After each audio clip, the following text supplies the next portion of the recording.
Ladies and gentlemen, lend me your ears and your eyes. Diva Divine Light, live from Brooklyn, New York. Know your lane for what you saying, yo. Silly with my 9 milli with the dilly, yo. When I be on the mic, yes, I do my duty, yo. While up in the club, I be while in the studio. You don't wanna violate, nigga, really and truly, yo. My main thug, nigga named Julio, he moody, yo. Like a nigga that'll slap me with the tulio. Bitch, nigga scared to death, act fruity, yo. Fuck that, look at shorty, she a little cutie, yo. The way you shake it, make you wanna get all in the booty, yo. With no lane for what you saying, yo. Diva Divine Light. Really my heart to me. Fuck me, see what you got for me. Put more than years with my eyes to see. Still $1 in the place to be. If you really my heart to me. Fuck me, see what you got for me. Put more than years with my eyes to see. Still $1 in the place to be. If you. You're watching Diva, the Divine Light. A fun-loving, caring, passionate person who talks about sex, celebrity, and real-life issues, and even abuse. So hit that like button and make sure you share the show. Really my heart to me. Fuck me, see what you got for me. Put more than years with my eyes to see. Still $1 in the place to be. If you really my heart to me. Fuck me, see what you got for me. Put more than years with my eyes to see. Still $1 in the place to be.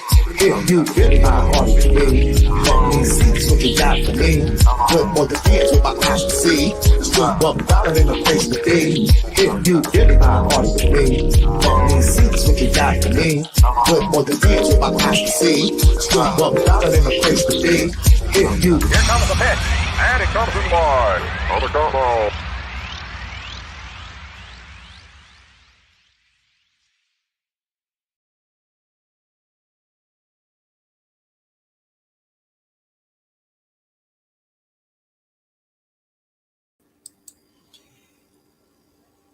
Hello, everybody. What's happening? Hello, Mountain of Inspiration. Welcome once again. I'm glad you're here, checking out the channel. We all good. The Truth. What's up, baby? I know you at work, right? Indigo. What's up, sis? Shout out to Brooklyn. Yes. Okay, you be in the bushes. Hey, T-Bam, what's up, baby? Hey, Miss Mo, what's up, mama?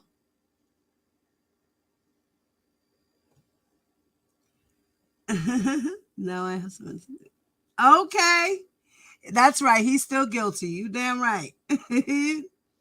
Keeping our foot on our Kelly neck. That's what we got to do. That's how we get them mad. See? We get them mad by doing that.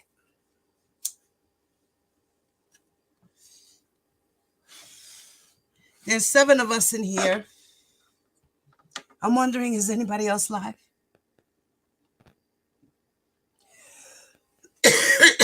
Is anybody else live right now?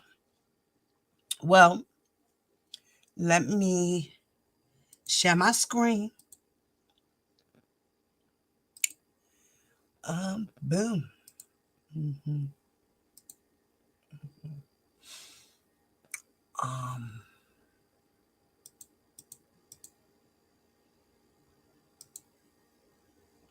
Okay. I guess we can leave it like that.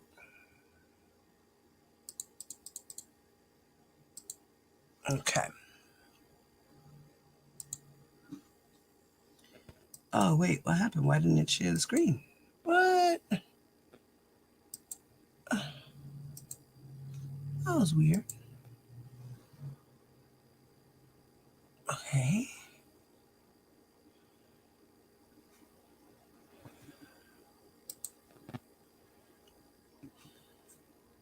Okay, wait, something's going on here.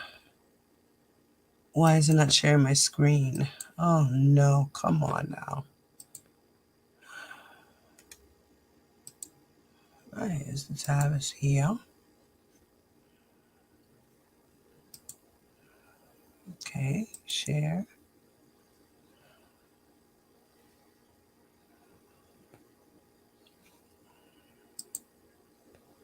Maybe is that why? Is it sharing my screen? No.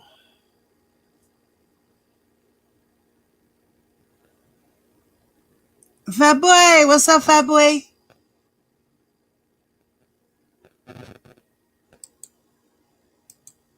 Oh, I can't believe what is going on here?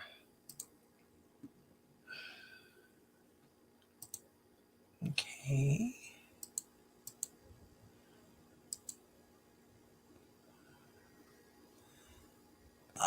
For some reason, it's not sharing my screen. This is no bueno. What the hell? Right, okay, share.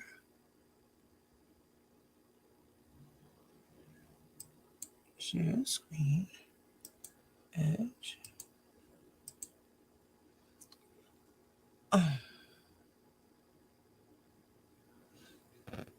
Maybe it's this. Maybe I have to.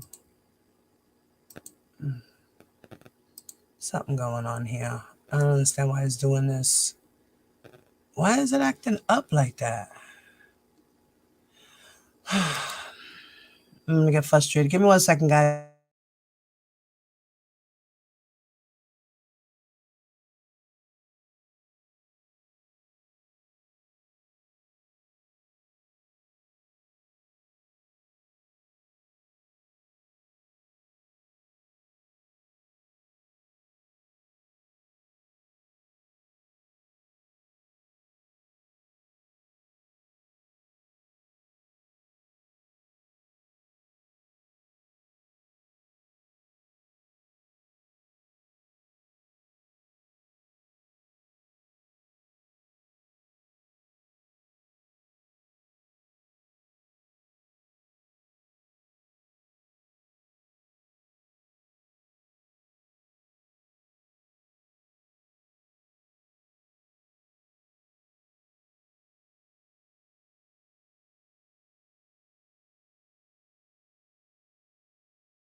Unmute. Okay. Sorry, guys. I had to unmute myself.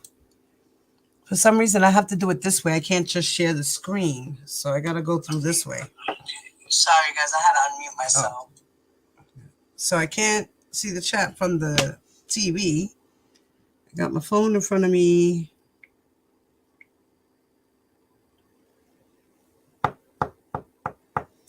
Okay. Now, do you guys hear me? Give me a thumbs up. Make sure y'all hear me. What's up, warrior? Ta. Rocking with the truth. Pita Pita. What's up, mama? Okay. Okay.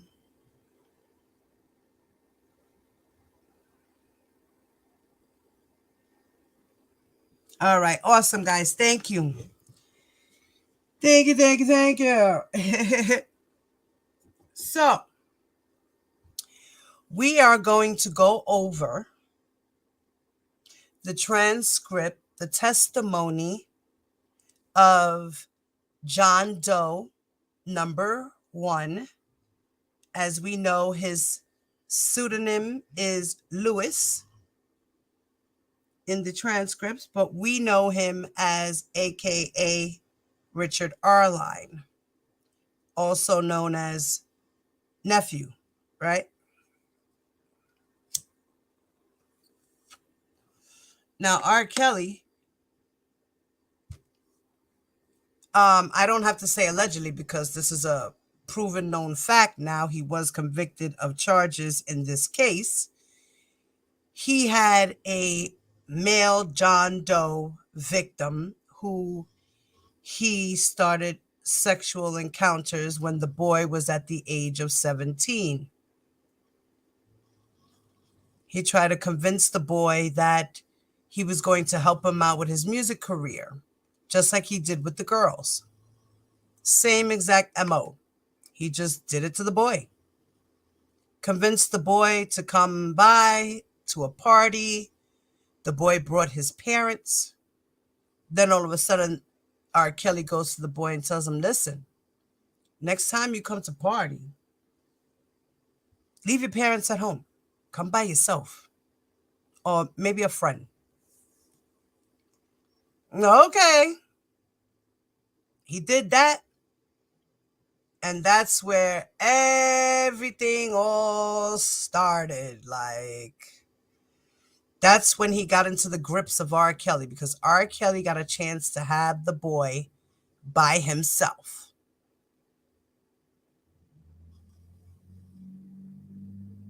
He likes to violate little boys too, not just little girls. He likes little boys too. You know, nobody talks about these things. Nobody talks about these things. They talk about everything else, right? What about the little boys he violated? We got bloggers out here in these YouTube streets crying that they were violated and had their balls touched. I wonder if they would feel violated if R. Kelly did that to them. Interesting. Very interesting. People out here on YouTube want to play victim. Well, you want to be a real victim? Go meet R. Kelly. He'll take care of you. Since you want to be a victim so bad, so bad. Since you want to be a victim so bad. I mean, you talk to R. Kelly on the phone, right? He calls you, he sings to you, all these good things. I know you would be happy if R. Kelly decided to tell you to spread him or just whooped out your shit and put it in his mouth. I know you would be happy. You just that much of a groupie. Groupie. You're a male groupie who acts like a whole bitch at the end of the day. You're worse than a female. I ain't never seen a so-called man come out on these streets and fight so much like a bitch. It's crazy to me. I've never seen so many dudes out here have girl tendencies. Like they straight up females out here. I guess that's what, happens when you hang out with women all the time. You start acting like a bitch. Yeah, no, it's what it is. It's what it is.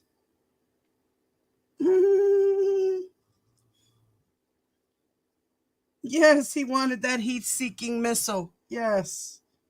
Yes. Yep. Yep.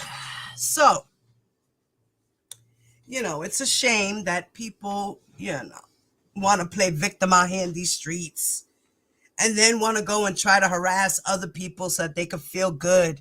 So their ego and their penis could rise and they can get excited. So this is what we're going to get excited over this black and white stuff. That's what we get excited over. This stuff. This is the shit that makes us happy. This is the shit that we could rub in your face and say, ha ha, R. Kelly likes boys. He's a predator. Facts. Known facts. Okay?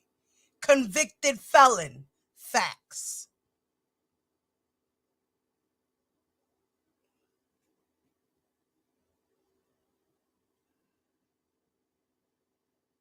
Hey, you want to be doing people in the butt all the time? You always talk about how you want to do somebody in the ass. You gay. You a gay boy. R. Kelly would love you, and I know you would love him. I could see you being happy in front of the cameras while he's sucking your shit, licking your ass. And then you have to bend over and do the same for him. You're going to love it. He's going to put it all down your throat and you're going to eat his nut and you're going to love it. Because that's what you do now. That's crazy.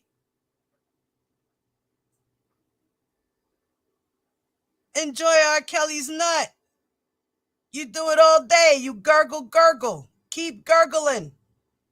Wait till it really comes in your face. You're going to enjoy it, papito. Don't worry. Be happy.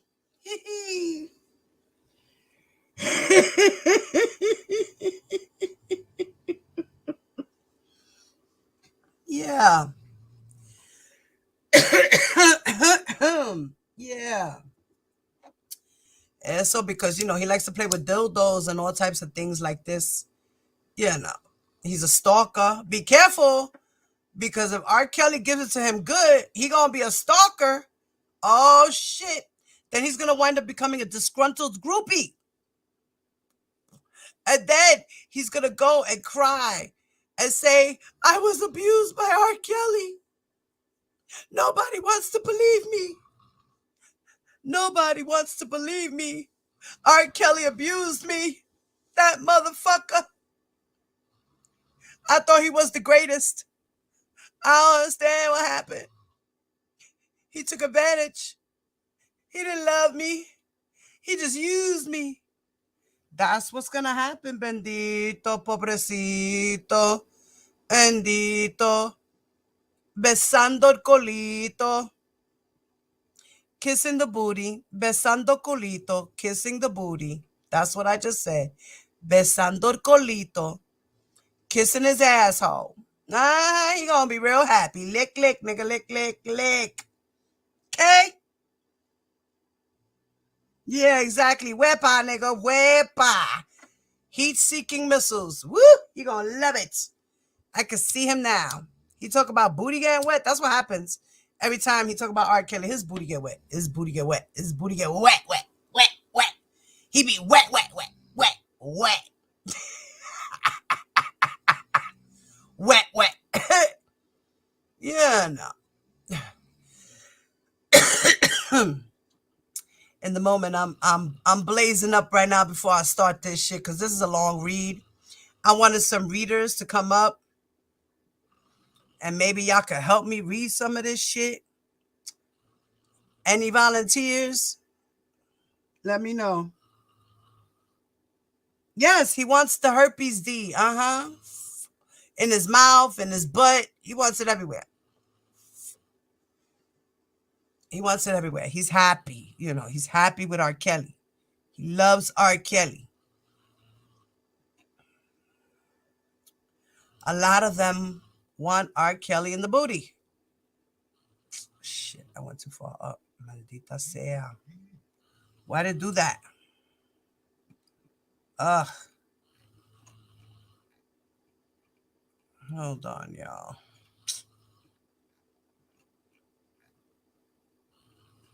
What was the page again? 17 something. Shit. I'm so sorry, y'all. Me playing with the fucking mouse. I lost my place now. God damn.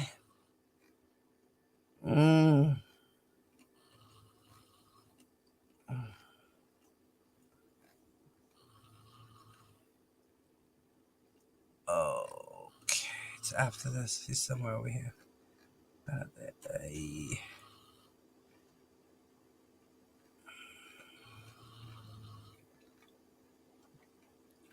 Somewhere over here. It's coming.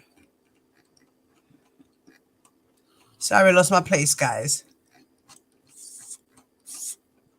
But like I said, I'm doing me spliff right now in the moment.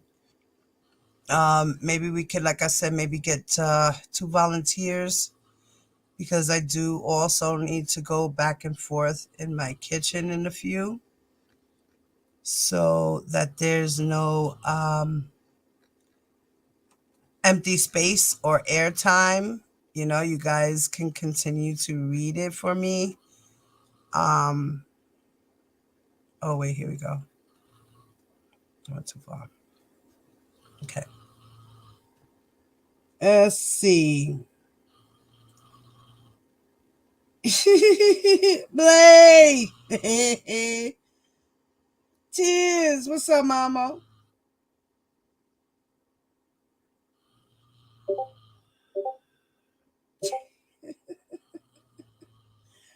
Oh shit. Yo, y'all got me done. I think I am gonna write him.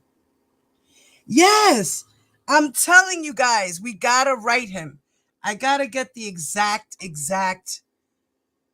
address to write him. And I'm gonna post it.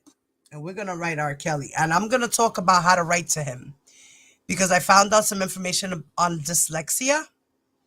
And like I said, I want us to be able to write the letter to where we could keep it simple, short, sweet. As they say, kiss, keep it short, simple, and sweet, or whatever. And also certain words that we shouldn't use and words that we can use, that he'll be able to understand. Like certain words with B's and D's and P's and Q's. He might get those mixed up. So you got to try to make the B's and the D's a certain way so that he can distinguish the D from the B and the P from the Q.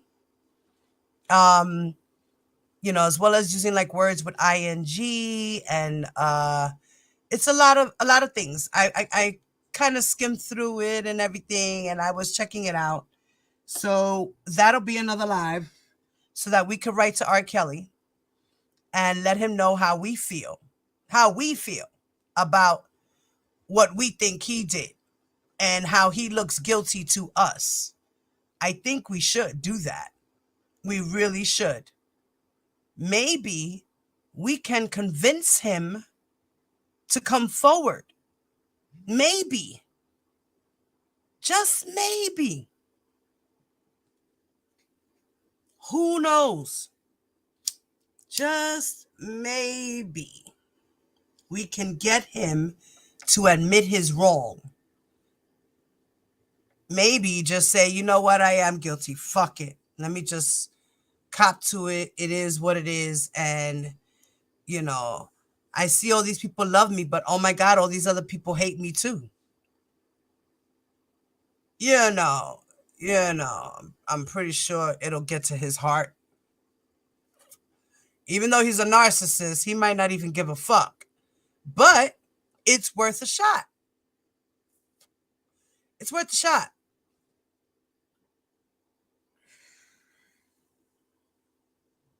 I can't wait to know how what's going to happen with the sentencing. Definitely. That's coming up.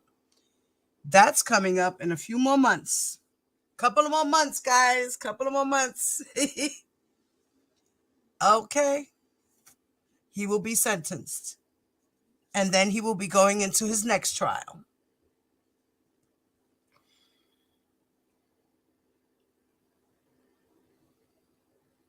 Yeah, he's definitely in the perfect place.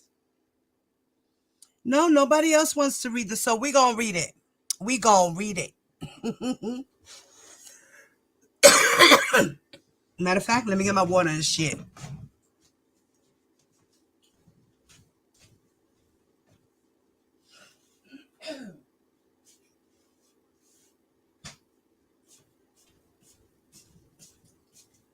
I know you guys hate the read along too, but I might have to use the read along.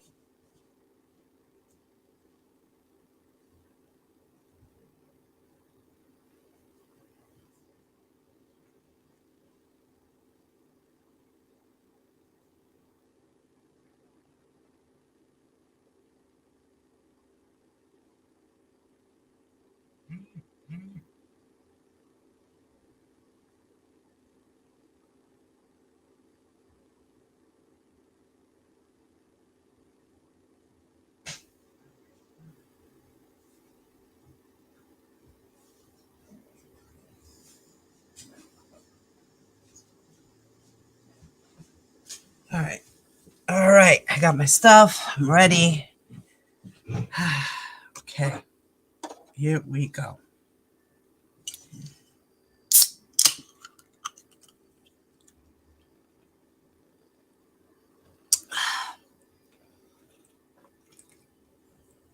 Ah, that's great right there. Some ginger ale.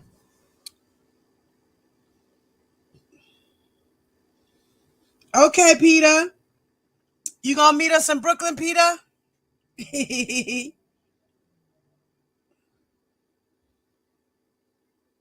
Okay.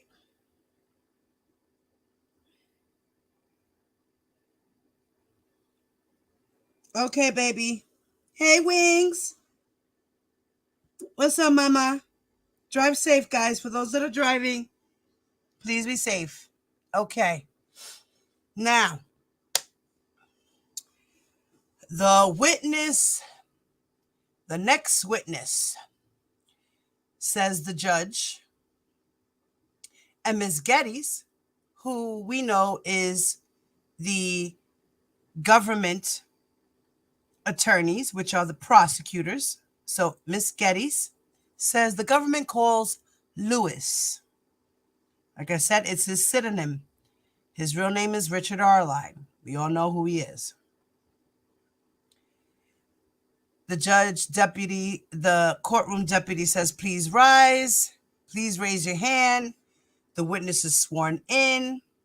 The witness says, I do. Lewis called as a witness, having been first duly sworn, was examined and testified as follows. Excuse me. The judge says, a couple of things before we get started. Our court reporter takes down everything that you say, so just don't speak too quickly. It makes their job harder. Lewis says, okay. The judge says, for the same reasons, make sure that you let whichever lawyer is asking you questions finish before you start speaking again, so it doesn't make their job too hard. If there is a question that you need to have repeated or isn't clear, tell me. I'll have the lawyer rephrase it. And just do your best to answer only the question that you're being asked today, okay? And then the witness says, Lewis says, okay. The judge says, go ahead. Now Ms. Geddes starts. I'm going to put the highlight on, okay. All right. Ms. Geddes starts. She said, thank you. Now we're going into direct examination by Miss Geddes, the prosecutor for the United States. She says, "Good afternoon." Lewis says, "Hello." Ms. Geddes says, "I'm showing the witness only what is marked for identification as Government's Exhibit 64. Do you recognize what is shown in Government's Exhibit 64? And he says, "Yes." She says, "What is that?" He says, "It's me." She said, "Is that a photo of you?" He said, "Yes." She said, "Approximately how old were you when this photograph was taken?"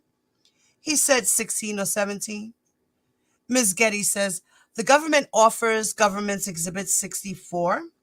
So he was 16 or 17. He's unsure of what his exact age was in the picture." Ms. Geddes says, "The government offers Exhibit 64. The judge says, any objection?" The defense, Mr. Canick, says, no objection. Ms. Geddes says, "May I publish?" The judge says, yes. Then Ms. Geddes asks the question. She says, "I'm now showing the witness only what is marked for identification as Government's Exhibit 64A. Is the photograph in 64A the same photograph as was just shown in Government's Exhibit 64? And Lewis says, yes. Ms. Geddes says, "So underneath this photograph, is that your true first and last name?" And he says, yes. Ms. Geddes says, "The Government's Exhibit offers 64A. The judge says, any objection?" Mr. Canick says, none. The Government Exhibit 64A was received in evidence. And Ms. Geddes asks, may we ask it be published to the jury only. So that picture was only shown to the jury. The judge said, jury only. Ms. Geddes says, "For today's purposes, we're going to refer to you as Lewis, all right?" He says, okay. Ms. Geddes says, "Finally, I'm showing the witness only what is marked for identification as 64B.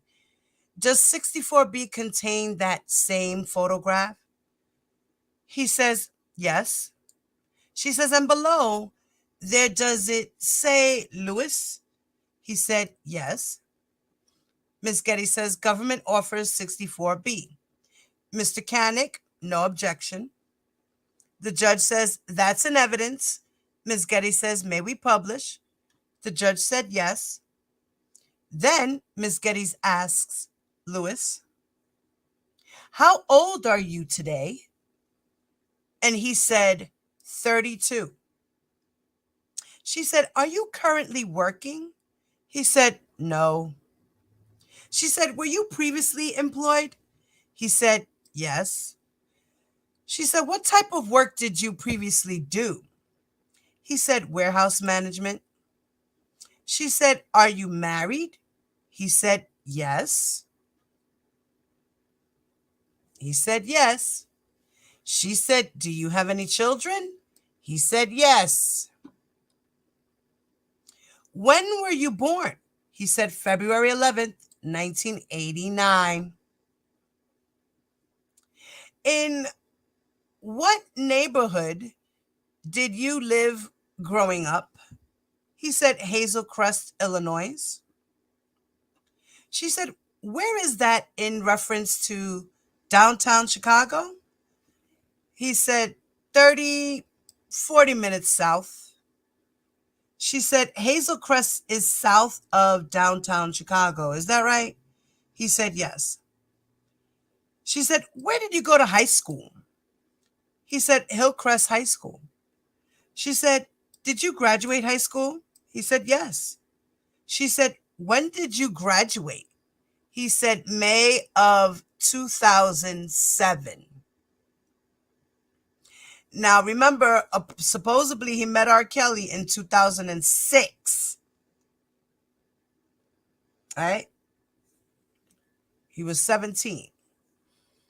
So Ms. Getty says, so based on being born in 1989, fair to say you turned 18 in February of your senior year of high school? He said, yes. She said, what, if any, interest did you have during high school? He said, football, basketball, music. She said, what type of music were you interested in? He said, hip hop. She said, were you interested as a spectator or a performer? He said, as an artist. She said, did you work during high school? He said, yes. She said, where did you work? He said, McDonald's. He worked at McDonald's, y'all, at 17 years old. Right? During high school, when you were working at the McDonald's, where was it located? He said, Markham, Illinois. She said, do you remember when you started working at the McDonald's in Markham, Illinois? He said, yes. She said, when was that? He said, sophomore year in high school. She said, where is Markham in relation to Hazel Crest, where you were living when you were growing up? He said, about 10 minutes away. She said, I'm showing the witness only what is marked for identification as Government's Exhibit 522A. Do you recognize Government's Exhibit 522A? He said, yes. She said, I'm also showing the witness only 522B. Do you recognize that? He said, yes. She said, what is shown in Government's Exhibit 522A and B? He said, McDonald's in Markham, Illinois. The McDonald's where you worked? He said, yes. She said, are those photographs of the McDonald's of how the McDonald's appeared when you were working there in high school? He said, yes. Ms. Getty said to him, to the government, to the judge, the government offers, and then Mr. Canick said no objection. And the judge says that they are in evidence. You can publish them. She said, thank you. Then Ms. Getty says, I'll start with 522A. I'm showing what is in evidence as Government's Exhibit 1. Do you recognize the individual shown in Government's Exhibit 1? He said, yes. She said, who is that? He said, Robert Kelly. She asked him, do you personally know Robert Kelly? He said, yes. She asked, do you see him in the courtroom today? He said, yes. She said, can you point to him and describe an article of his clothing? He said, right there. He has a blue jacket. The judge said, indicating the defendant. Ms. Getty said, thank you. Ms. Getty asked him, do you recall where you were when you first met the defendant? He said, yes. She said, where were you when you first met the defendant? He said, McDonald's. She said, what were you doing at the McDonald's? He said, working the drive-thru. She said, where did you first encounter the defendant? He said, at the drive-thru window. She said, I'm showing what is in evidence 522B. Is this the photograph that you just identified of the drive-thru? He said, yes. She said, what happened when you were working at the drive-thru when you encountered the defendant? He said, I was working the night shift overnight. The Maybach, that's the name of the car, the Maybach came up to the window. It was a driver up there, and the next thing I know, the Maybach moved forward. And Mr. Kelly asked me who was the lady working that was behind me, which was the manager. And I told him who she was. And he told me, can I hook it up? So he went and asked for the girl behind him. Like, yo, who's this chick over there? Who that? R. Kelly was already being a predator real quick. Who's that? Who that? Can you hook me up with that? Can you? Please? I want a cookie.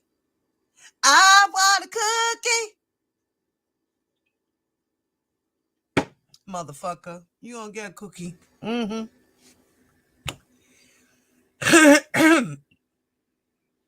He said, can he hook it up? He says, so I went over there and told the lady. She didn't know who he was. She was like Hispanic. She didn't know who he was. So I just told her the guy that sings I Believe I Can Fly. And I went back. I told her. She was like, yeah. And then I went back to the window. Told him that she just wanted his number. And he looked at me like, you really did that for me. I said, yeah. He gave me 2 pieces of paper. One for her and one was for me. He told me, hit him up to hang out sometime. Already being a predator. Ready. Here's a number for you. Here's a number for you. But yet everybody's chasing R. Kelly. I don't understand that. Where do you see in this paragraph anywhere that shows that these people were looking for R. Kelly? Where? Tell me. Where does it say in any of these paragraphs I just read, does it say that John Doe number 1 was looking for R. Kelly, or that this lady behind him was looking for R. Kelly?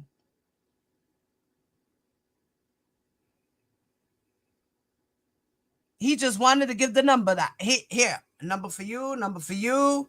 Yes, give me a call, guys. We can hang out. You're 17 and I'm like 50. But we can hang out, okay? Yes. The fuck? Then Miss Geddes says to him, how old were you when you met the defendant at the drive-thru at McDonald's? He said 17. She said, what year in high school were you? He said senior. She said, you mentioned a Maybach. What do you know about a Maybach? Maybach, it's a vehicle. She said, who was in the Maybach when you encountered the defendant?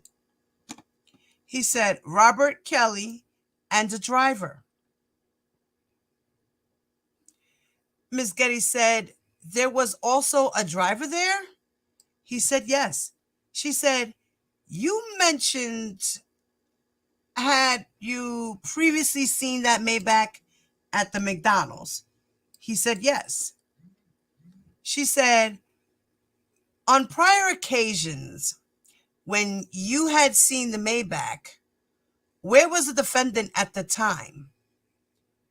He said, I would never see him, but it normally would only be the driver that speaks at the window. And she said, so it was the little bit different because you actually saw the defendant in the Maybach at that time. He said, yes. She said, What was on the piece of paper? The two pieces of paper that the defendant gave to you that day. He said, his phone number. She said, what, if anything, did you do with those two pieces of paper? He said, actually, I threw the one away for the lady. She didn't know who he was. So I threw that one away and I kept the other one and gave it to my mother. Miss Getty says, you said you threw away the paper. Did you tell the defendant you were going to throw away the paper? He said, no. She said, why did you give the other piece of paper, the one you didn't throw away, to your mom? He said, because I was too nervous to call myself. She said, okay, did you see what your mother, if anything, your mom did with that piece of paper? He said, yes. She said, what did she do? He said, put it in her Bible, and she eventually called him. Miss Getty says, were you present when your mom called the telephone number? He said, yes. She said, and were you able to hear the conversation? He said, yes. She said, how were you able to hear the conversation? He said, she had it on speakerphone. And what did you hear your mother say when she called the telephone number that the defendant gave you on that piece of paper? Mr. Canick said, objection. She said, overruled. Like, what was he trying to object to over here? Well, because she asked, what did you hear your mother say when she called the telephone number that the defendant gave to you on that piece of paper? What the fuck did he object to? That stupid shit right there? Huh? That was the overruled. Shut up. Then he says,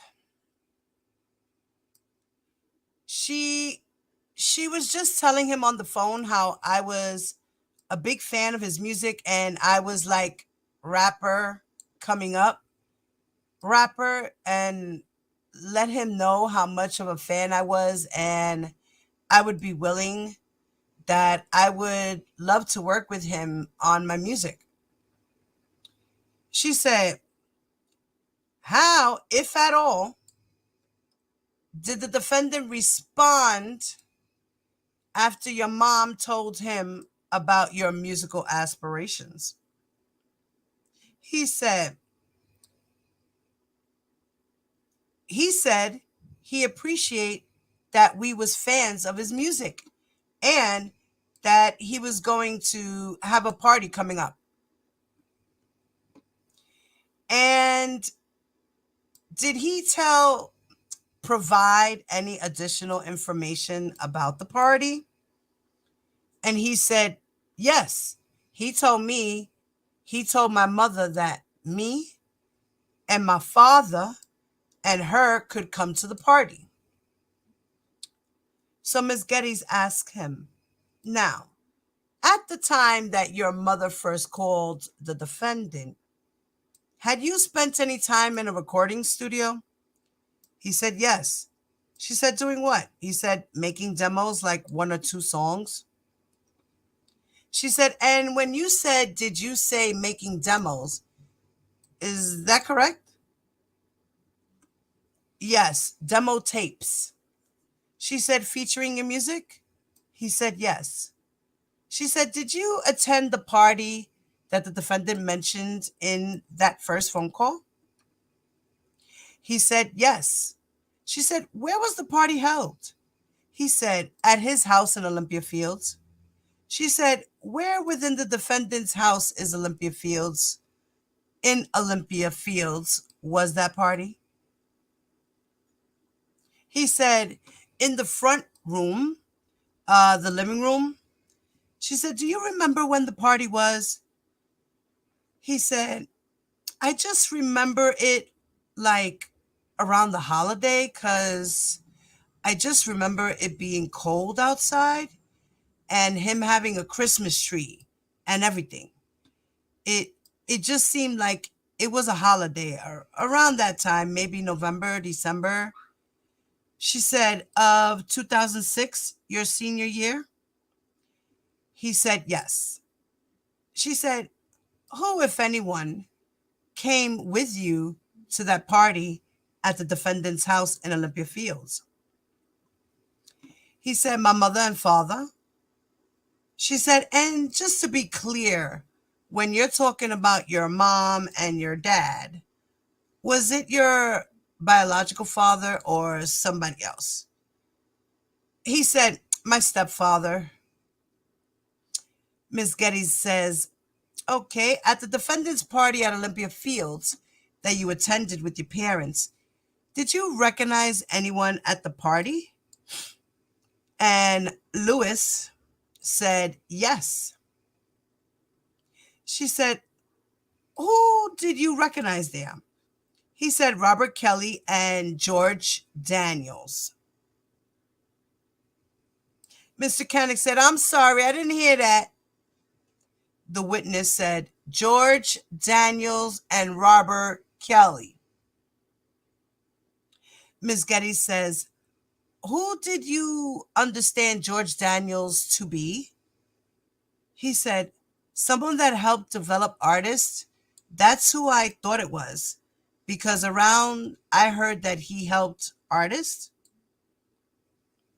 Ms. Geddes says, I'm showing the witness only what's been marked for identification as Government's Exhibit 90. Do you recognize Government's Exhibit 90? He said, yes. She said, what is Government's Exhibit 90? He said, George Davis. Ms. Geddes said, government offers Government's Exhibit 90. The judge says, any objection? Mr. Koenig said, none. The judge said, all right, that's an evidence. Ms. Geddes said, may we publish, please? The judge said, yes. Then Ms. Geddes asked, what, if any, interaction did you have with George Daniels at the defendant's party? My mom told him she had let him know about my good music so that I was an upcoming artist trying to get into the music industry. And did you hear how George Daniels responded? He said, yes. He would say, we should try to get him to work with Rob. And if he is willing, what do you want to do? Ms. Geddes said, and was the defendant present for that initial conversation between your mom and George Daniels? He said, no. She said, did you have an opportunity to speak with the defendant at that first party that you attended in Olympia Fields? He said, yes. Ms. Geddes said, and what was the context in which you spoke with the defendant? He said, so we had took a picture together. George Daniels had took it on my phone at the time. He had took the picture, and after the picture, he just told me in my ear that maybe it would be best sometime if I come to the party by myself. So R. Kelly said, psst, listen, next time, come by yourself, okay? Yes. So I could take you in the gym and eat your booty, okay? Okay. Then Ms. Geddes says, now, You said that we had taken a picture together. Who did you mean by we in that sentence? He said, Robert.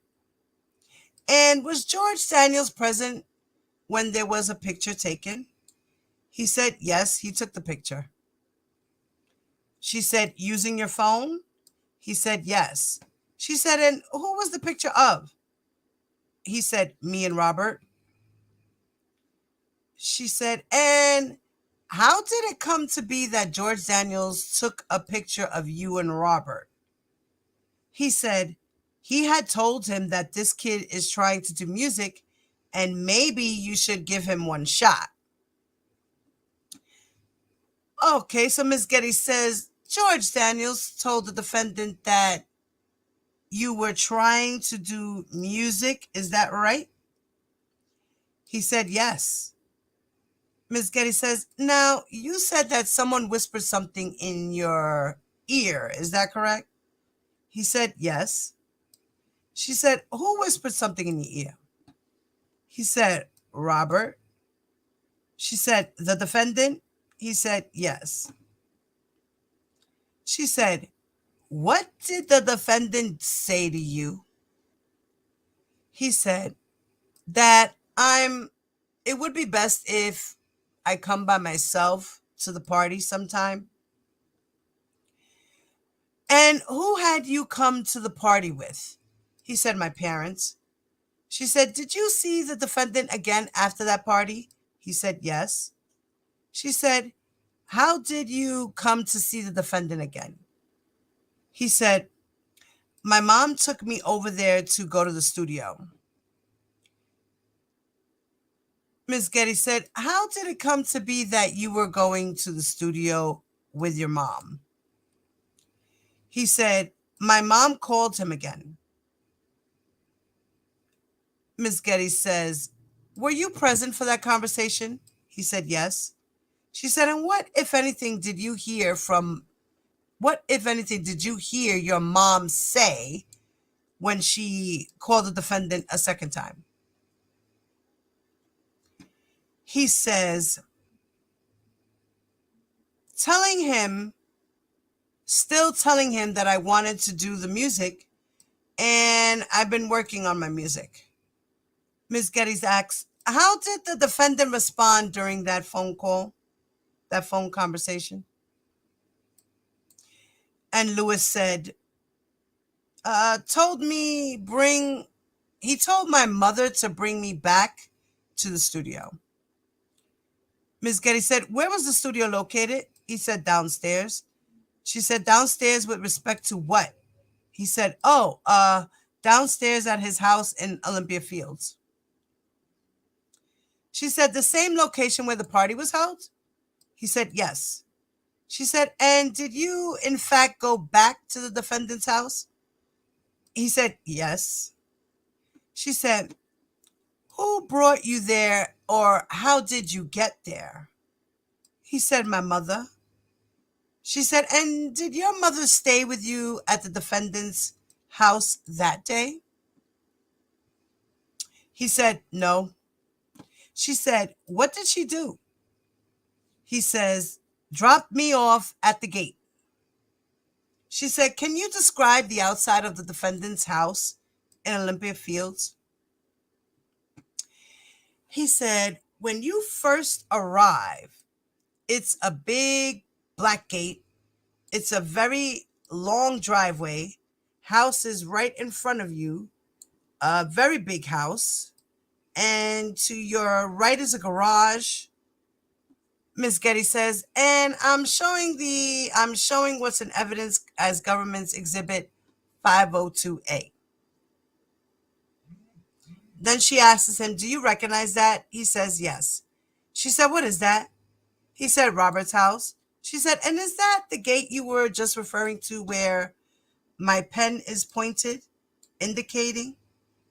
He said, yes. She said, and I'm also showing 502C. She said, do you recognize that? He said, yes. She said, what is that? He said, Robert's house. She said, just to be clear, is this the house that you went to for both the party and the second time when your mother dropped you off? He said, yes.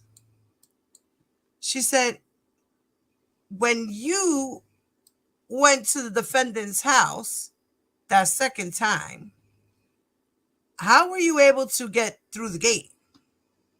He said, security at the gate. She said, do you recall who was present serving as security? He said, yes. Her name was Candy. He said, I'm showing you what's in evidence as government's Exhibit 22. Do you recognize Exhibit 22? He said, yes. She said, who is that? He said, Candy. She said, and is that the Candy who helped you through the gate that day? He said, yes.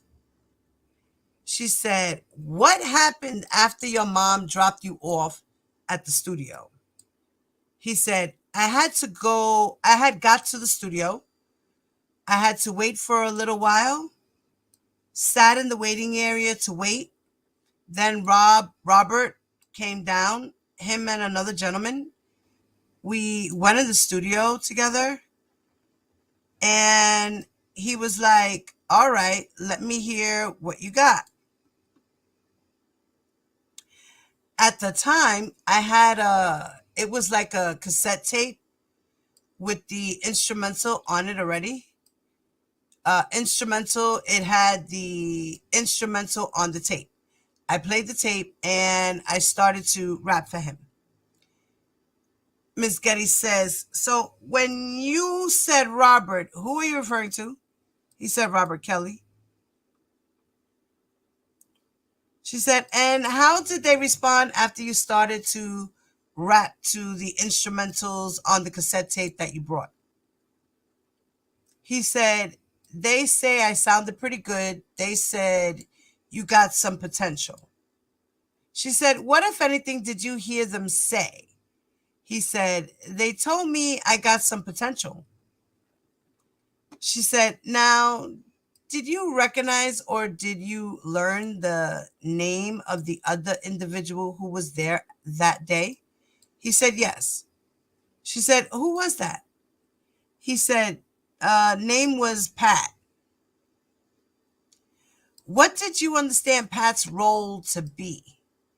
Why was he there? Why did you understand he was there? He said, he was like, I'm not sure if he like music, like someone that helps with the music, like the production of the music. Ms. Getty says, I'm showing the witness only what's been marked for identification, only as Government's Exhibit 51. She says, do you recognize Government's Exhibit 51? He said, yes. She said, who is that? He said, Pat. Is that the individual that was with the defendant in the studio that day? He said, yes. Exhibit 51. Okay. Mr. Kanik said no objection. The judge said, okay, that's an evidence. The judge said he could publish it. Ms. Getty said, thank you. The above referred to exhibit was published. Okay. Now, Ms. Getty says, now, after you performed for the defendant and he indicated that you had talent, or they indicated that you had talent, what happened? He said, Lewis said, he had left out for a while. He said he had something else to do. He left out for a while, and I was still there with Pat. And he told Pat to play a couple more beats for him and see what he can do on those beats. And then Ms. Getty says, and what did you do? He said, I stayed there and I rapped with him. Ms. Getty said, with Pat? She said, he said, yes. Ms. Getty said, what happened after that? He said, after about an hour or so, Rob came back and asked, how did it go? And Pat told him that he believed I got some talent. You should give him a shot. Miss Getty said, and what happened next? He answered, Rob invited me to come back the next day. He said, come back tomorrow. We'll work on some more stuff. Miss Getty said, did you in fact come back the next day? He said, yes. And where did you go? He said, to the studio again.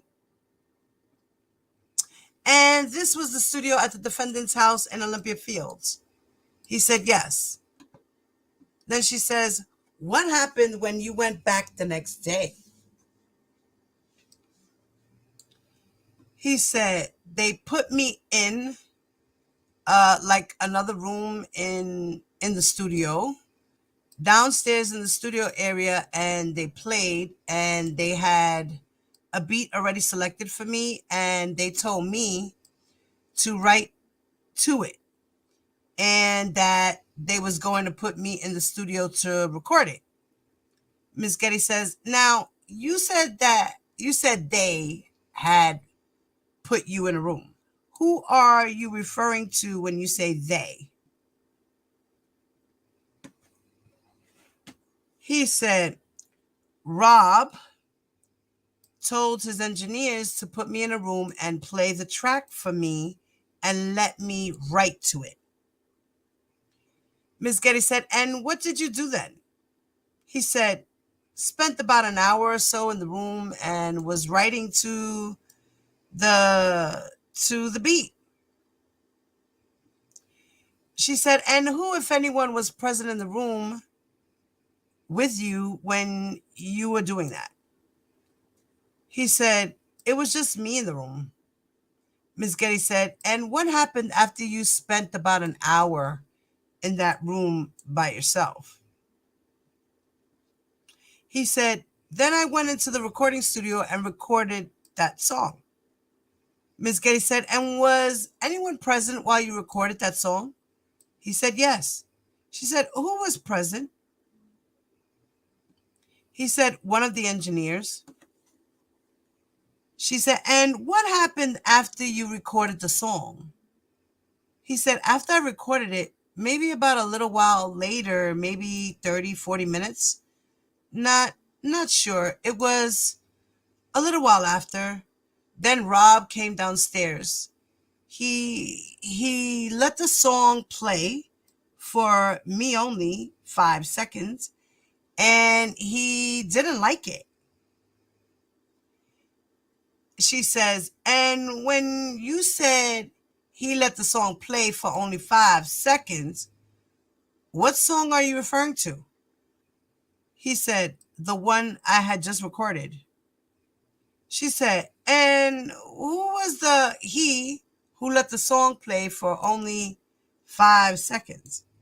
He said, Robert Kelly.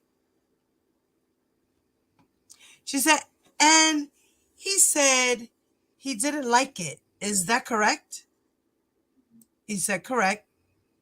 What did you do after the defendant said he didn't? Oh, by the way, the 5 seconds that had been played, what part was played during those 5 seconds? He said, just the beat. She said, did it feature your actual performance on there? He said, we didn't get to that part yet. She said, what happened after the defendant told you he didn't like it? He said, he told me that I should go back in there and put more effort into it. He was the king of R&B, so I needed to put more effort into it. She said, what did you do? He said, I felt kind of discouraged, so I just went in there and just said anything and I left. She said, where did you leave? He said, you say, where did I leave?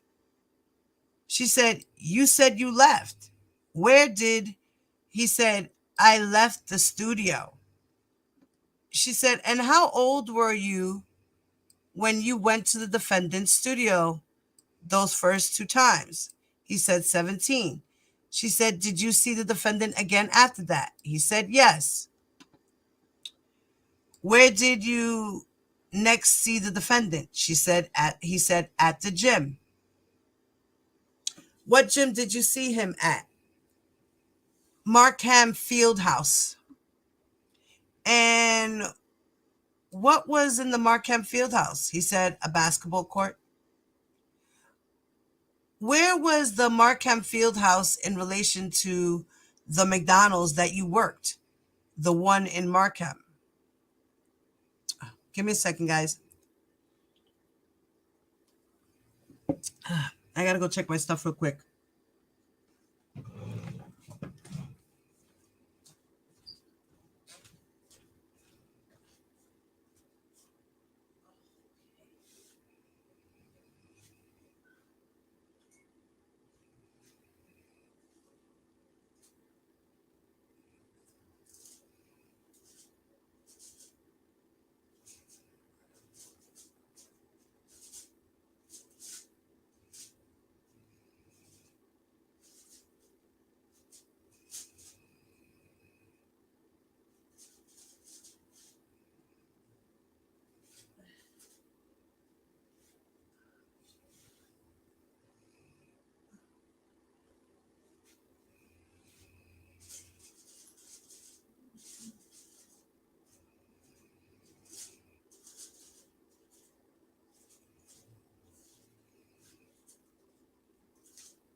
Okay.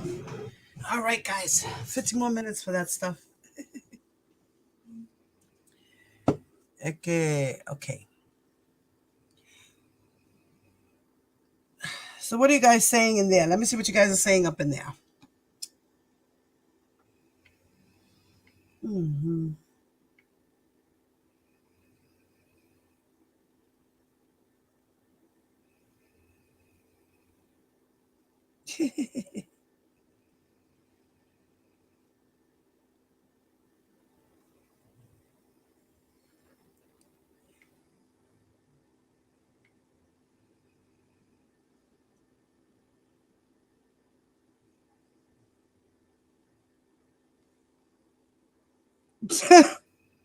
I don't know, Miss Frugal.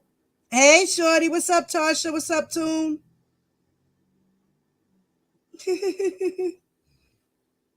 Y'all in here cutting up Miss Frugal, and she still didn't get the hint. He just like saying objection. Miss Frugal, type because I gave you a wrench.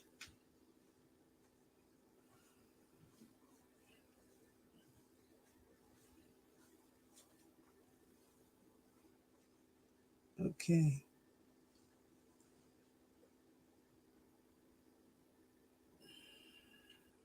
Ruby, what's up, Ruby? Toon. Winks. Okay. Y'all in there cutting up. Let me continue. All right. So now Lewis answers her question and said, around the corner. Miss Getty said, how did you end up seeing the defendant at that basketball court in the Markham Field house? He said, because the last time I was at the studio, Junebug, one of his assistants, had told me If I can't get in contact with Rob, just call him. So I had called Junebug, and he informed me that they were playing basketball. And were you invited to the basketball game? He said yes. Ms. Getty says, I'm showing what's in evidence as government's exhibit 523A. And Ms. Getty says, do you recognize what's shown in 523A? He said yes. She said, what is that? He said, Markham Fieldhouse. She said, and that's the outside of the field house? He said, yes. She said, and I'm now showing you what's in evidence as 523C. Ms. Getty says, do you recognize 523C? He said, yes. She said, what is that? He said, Markham Fieldhouse. She said, and is that where you next saw the defendant after those 2 times in the defendant's studio? He said, yes. And I'm showing you now what's in evidence as government's exhibit 4. Ms. Getty says, do you recognize who is shown in government exhibits 4? He said, yes. She said, who is that? He said, Junebug. And is that the individual that contacted you and invited you to the basketball court? He said, yes. She said, now, when the first time you went to the Markham Fieldhouse, did you play basketball that day? He said, no. She said, what did you do instead? He said, stayed and watched. She said, were you the only spectator at the baseball game? He said, no. Who else did you see there? He said, a couple of more guys sitting around waiting to play, and also some ladies on the sideline. She said, what, if anything, did you notice about the females on the sidelines? He said, they was kind of like facing the wall when we wasn't playing the game, wearing like baggy clothes. She said, what, if anything, did the defendant say to you when you were at the basketball court that day? He said, I had told him I had been calling him and he wasn't answering since the last time I came to the studio. He just told me he's been really busy with his music. Ms. Getty said, and had you in fact been calling the defendant after you left that studio that second time? He said, yes. She said, what, if anything else, did the defendant say? Lewis said, he told me that call him later on in the week. Maybe we could hook up. And why had you been calling the defendant? He said, because I was still interested in doing music. She said, did you, after seeing the defendant at the basketball court in Markham, did you in fact call him again? He said, yes. She said, and were you able to get in touch with him? He said, yes. She said, what happened when you got in touch with him? He told me to come to the studio the next day. The one in Olympia Fields? He said, yes. She said, do you remember how you got to the defendant's house that day? That day I had drove. I just got a car. And what did you do when you drove up to the defendant's house? This day was a little different. A security guard was not at the gate. Okay, and how did you get through the gate? He said, I called Rob. He had opened the gate for me. He was at the end of the driveway. And where did you take your car? I had parked in the back near the garage area. She said, what did you do after you parked your car in the back near the garage area? He said, we had went into the garage where it was set up more like a boxing ring or workout area. Dun dun dun. Here it comes, y'all. Here it comes. Here it comes, guys. Here it comes. Miss Getty said, and now was how, if at all, was the garage attached to the defendant's studio? He said it was not attached. She said it was a detached garage. He said yes. She said, who went into that detached garage? He said, me and Robert. She said, and you said that there was, can you describe what was inside the garage when you and the defendant went in there? He said, a boxing ring and like workout exercise equipment. She said, what happened when you and the defendant went inside that garage? It went down in the garage, guys. It went down in the garage.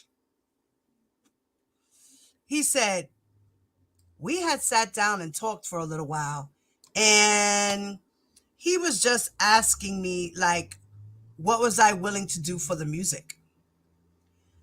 She said, how did you respond when the defendant asked you what you were willing to do for music? He said,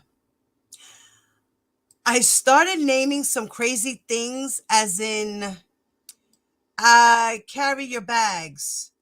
I always have your bag.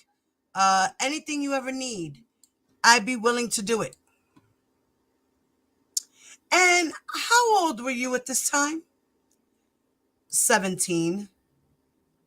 How did the defendant respond? How did the defendant respond when you offered to do those things to make it in the music world? He said, just kept saying, no, that's not it. That's not it. What happened next? He asked me, did I have any fantasies? And Miss Getty said, how did you respond? Lewis said, I said, yeah, I got fantasies. And Miss Getty said, did you tell the defendant what those fantasies were? He said, yes. She said, what did you say? He told her, I told him I had fantasies of maybe having 2 or 3 girls at one time.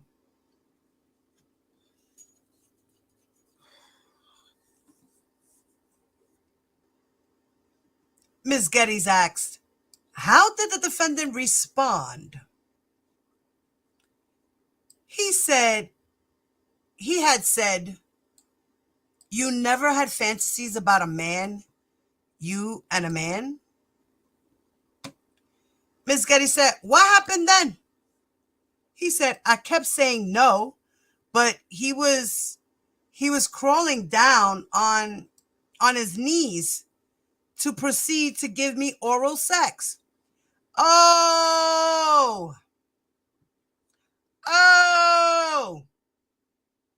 But what happened over here? Kelly, I thought they were chasing you. What is this? I'm confused. You were crawling down on your knees to proceed to give him head? But I thought the boys and the girls were chasing you. The groupies are chasing you. They want you, right? So what the fuck are you doing crawling on your knees to proceed to give a boy oral sex who's only 17 and you're in your 40s? You old dirty bastard. Because that's what you are. Straight up. And R. Kelly Jr., are you just the same as your dad? Huh? Are you willing to crawl on your knees to proceed to give some man oral sex? Huh? Since you like to play with dildos and shit. Huh? Yeah. Kelly Jr. Jr. Jr. Jr. Pero ¿qué pasó aquí? Pero ¿qué pasó? Bro. ¿Qué pasó? What happened then? I kept saying no, but he was crawling down on his knees to proceed to give me oral sex. Wepa. He got wet. He heard that sentence and got wet, y'all. He got wet. Then Miss Geddes said, who did that? He said, Robert Kelly. They got to add a junior on the end of that one. Robert Kelly Jr. And not the actual Robert Kelly Jr., the one on YouTube. Okay. Then she proceeded to ask, and how did he do that? He said, he unzipped my pants down and started doing it. Oh, give me a second, guys. I'm beeping.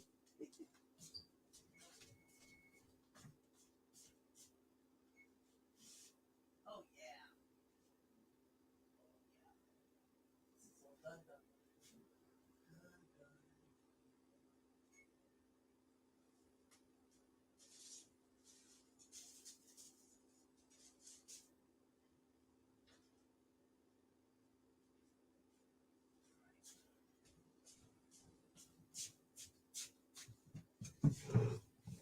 Okay, I'm back. So he said, Lewis, aka Richard, said he unzipped my pants down and started doing it. He just went over, pulled down his pants, unzipped his shit, pulled it down, whooped out his shit, put it in his mouth, and just started sucking. R. Kelly Jr., are you proud of your dad? Are you proud? Are you proud? This is the man you want to go and stand in the streets for? Huh?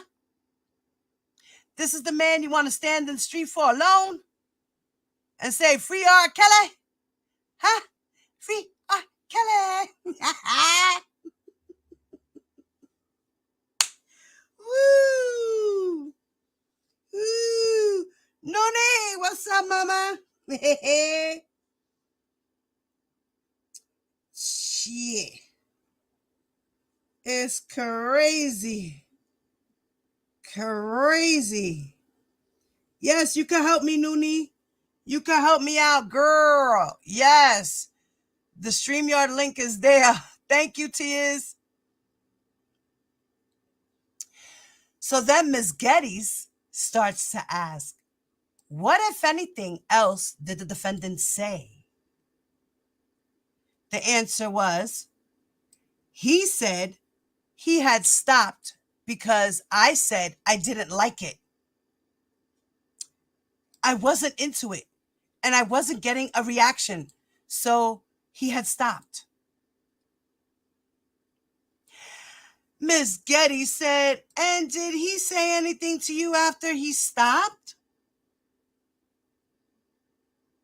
Richard, aka Lewis, said, yeah, he just told me we had to keep it between me and him. Like, we family now. We brothers. We like brothers. Yo, it was hard for him to say that. He struggled saying that. He was so embarrassed. Are you not embarrassed by your king of R&B? Because I'm embarrassed. Damn, he was embarrassed. I mean, everybody in the court, I think, was embarrassed for the guy. Like, Lord, Poor dude. He just got violated. How this guy just crawl up to him, just pull his pants down, whip out his shit, put it in his mouth, like, and then the kid's like, I don't like it, I don't like it. And you stop, and then you say, keep it between me and you. We're like family now. We're brothers. So, Debo, Kelly Jr., that's how you treat your people? Is that how you treat your people? That's how you make them family? I'm just curious. I want to know. You like to play with dildos and shit, and, molest mannequins and talk a lot of crazy shit, and you want to do people in the booty all the time. I don't know. You make me wonder. I wonder. R. Kelly Jr. all the way. So, what did you do next? Did you stay at the defendant's house? He said, not yet. He walked me outside and he was like taking me near my car, and I'm like, I thought we was going to the studio. You said you got some people over here and they was going to listen to my music.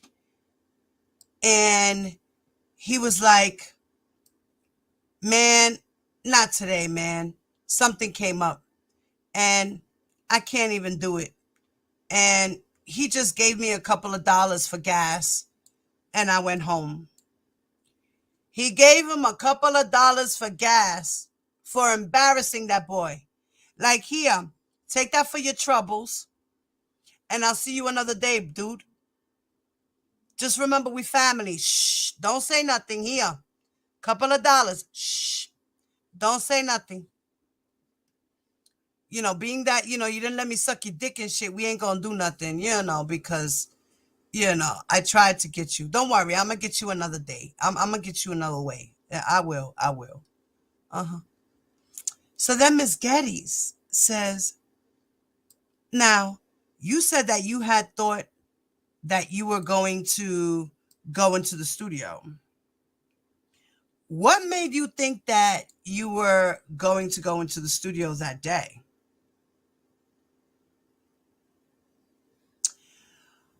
Robert had told me that over the phone. Oh, the defendant? Yes.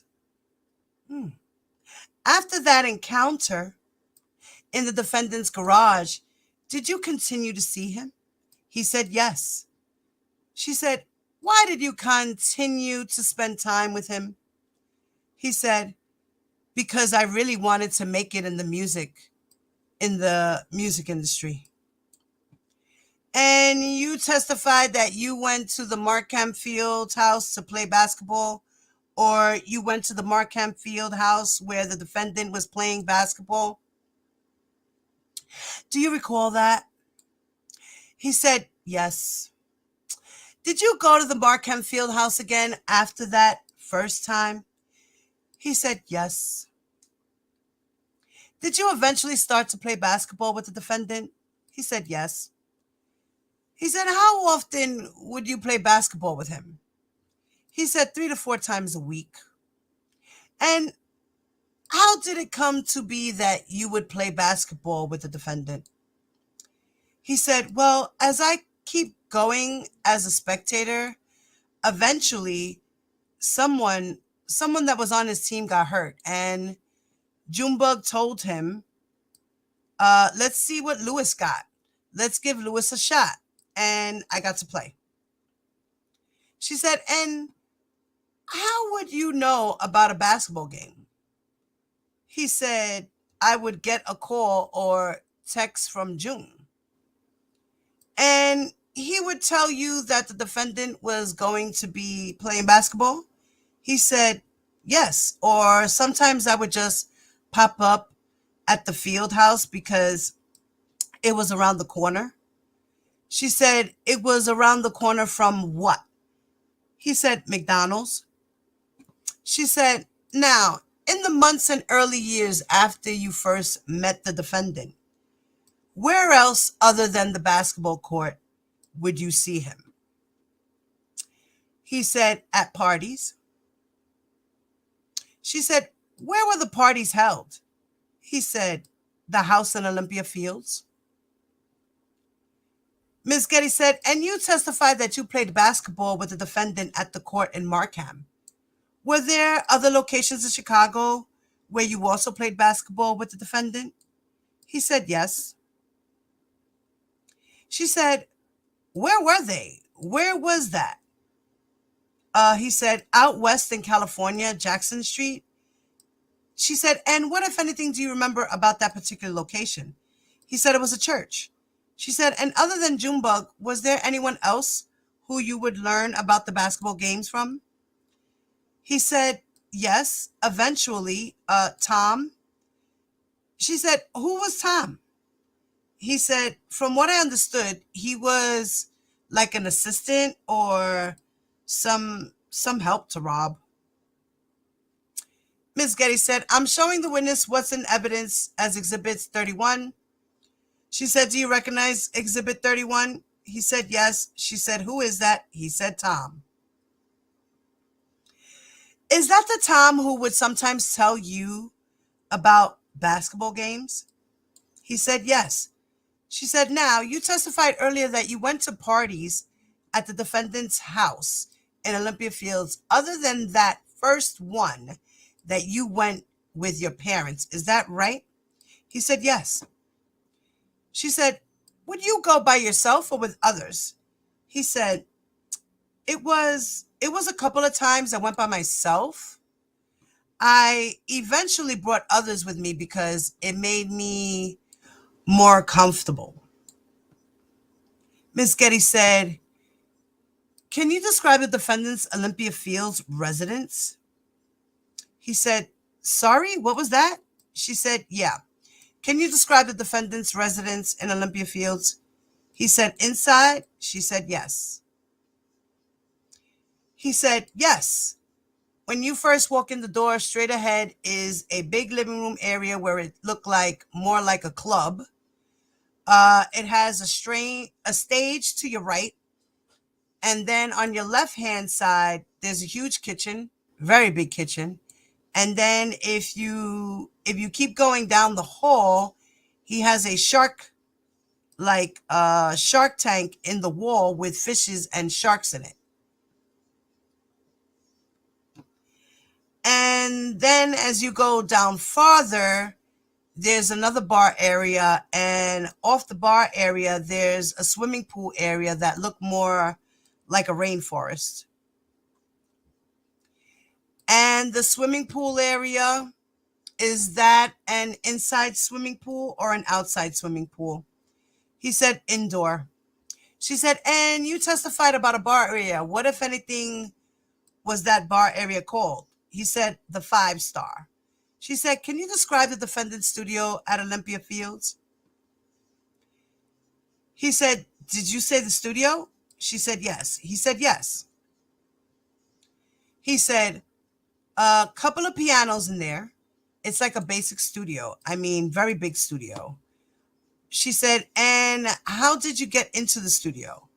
He said, I would always go through the back way area. And there's lots of stairs that lead you downstairs to the basement. While you were still in high school, your senior year of high school, were you bringing friends to the defendant's parties at Olympia Fields at that time? He said, yes. She said, and did your friends include both male and females? He said, yes. Ms. Getty says, I'm showing the witness only what's been marked for identification as Government's Exhibit 67. Do you recognize what's shown as 67? He said, yes. She said, who is that? He said, Akelia.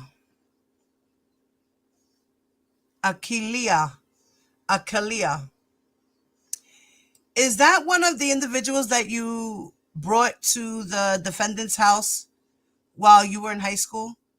He said yes. Ms. Getty said, government offers 67. No objection. The judge says that's an evidence. The judge said, do you want to display it for? She said, yes. Can you publish it? He said, okay. Ms. Getty said, thank you. Ms. Getty said, and I'm showing the witness only what's been marked identification, government's Exhibit 91. She said, do you recognize Exhibit 91? He said, yes. And who is that? Just the first name, please. He said, Kendra. She said, and was Kendra one of the individuals who you brought to the defendant's parties while you were still in high school? He said, yes.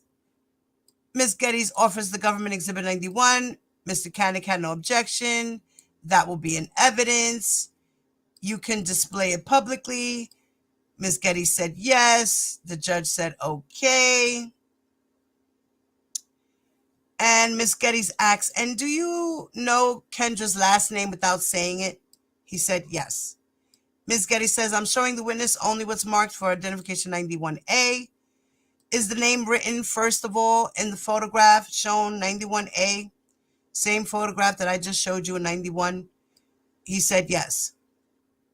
She said, and is the name under that photograph the true first and last name of Kendra? He said yes. Ms. Getty said, the government offers 91. Mr. Kanik said no objection. The judge said, all right. Exhibit received. The judge said jury only. Ms. Getty said jury only. Ms. Geddes asked, and now you testify that you also brought male friends to the defendant's house while you were in high school. Is that correct? He said yes. Ms. Geddes said, I'm showing what's in evidence, Exhibit 68. She said, do you recognize what's shown in 68 without saying the first or last name? He said yes. Ms. Getty said, is that one of the males you brought to the defendant's house while you were still in high school? He said yes. Ms. Getty said, and I'm showing, well, do you know the true, without saying it, do you know the first and last name of the individual shown in the government Exhibit 68? He said yes. She said, and what is the age difference between you and individual shown in 68? He said 1 year. Is the individual in government 68 younger or older than you? He said younger. Ms. Getty said, here's one. He's 1 year younger than you? He said yes. She said, where did the individual in 68 go to high school? He said, same school, Hillcrest. She said, and when you were a senior, was he a junior at Hillcrest? He said yes. Ms. Getty said, I'm showing the witness only what's been marked identification 68A and 68.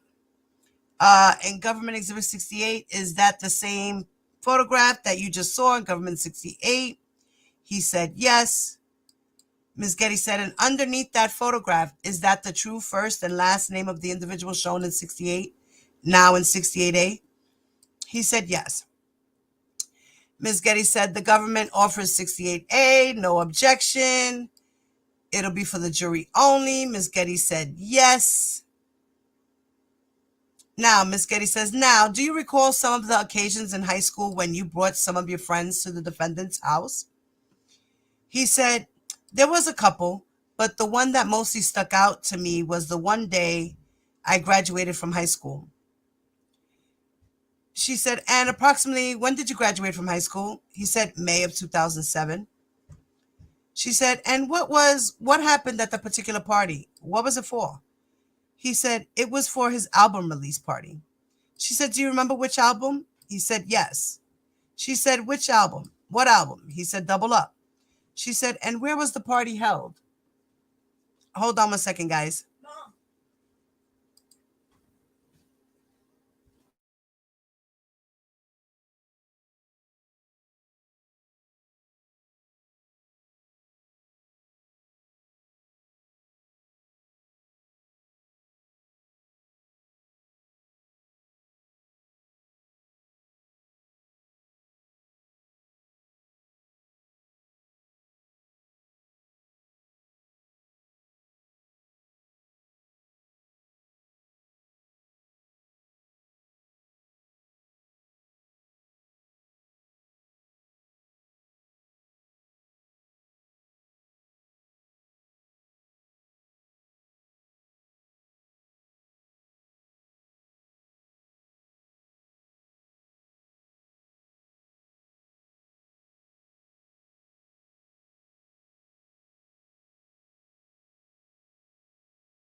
And for your information, no, I don't. I would never.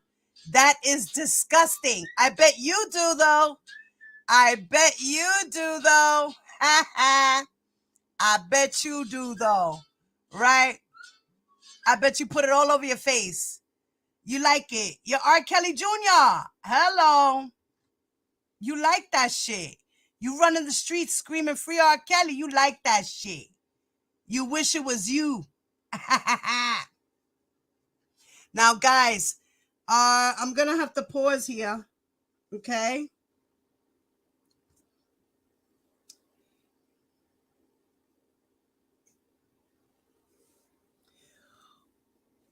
Who's in assistant living? What the fuck are you talking about? Who's in assistant living? I don't have no assistance in living. What the fuck is what? No, I don't have assistance in living, honey. I get food stamps. There's a difference. I just get food stamps, papito. That's it. That's all. I collect food stamps. That's what I collect. That's it. I don't need no other assistance. I need just a little extra assistance for some food. That's what people do when, you know, you're living. You know what I mean? That's what I'm doing. I'm living. Okay? So, that extra assistance for food, that helps me out a lot. I mean, why are you so mad? Are you mad because you don't get none? I'm sorry that, you need it and you can't get it. I don't know why. Your state's different from mine. I don't know. Miss Frugal, I love you, Miss Frugal. Thank you, Miss Frugal. That's what it is. Es que él se cree, él cree que, yeah. Yeah. That's all right. Screenshot all those threats he's throwing.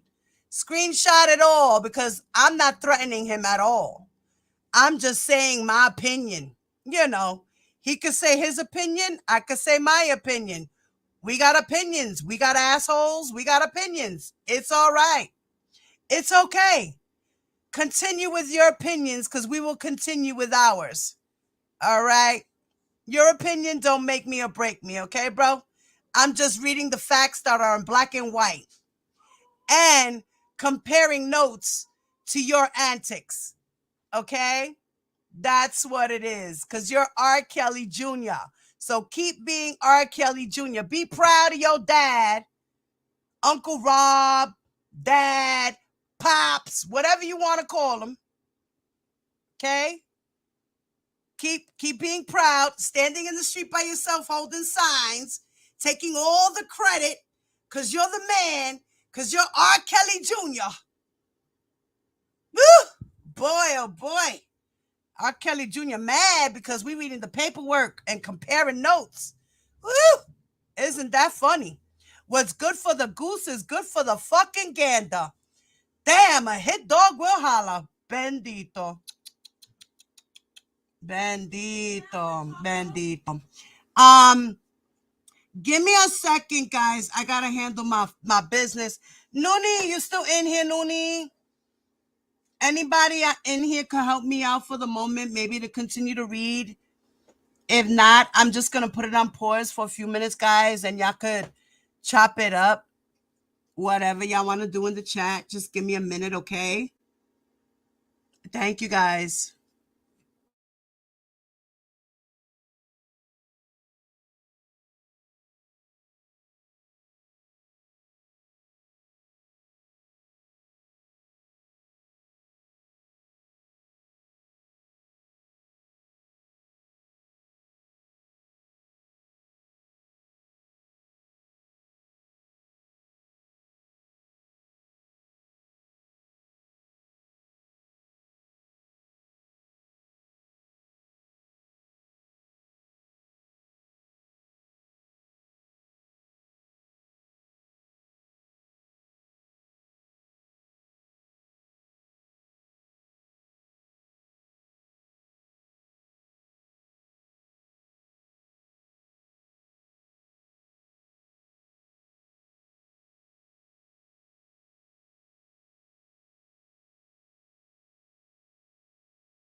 Okay, I'm back. Sorry, guys. So sorry for keeping y'all waiting. You know how to take care of the fam real quick.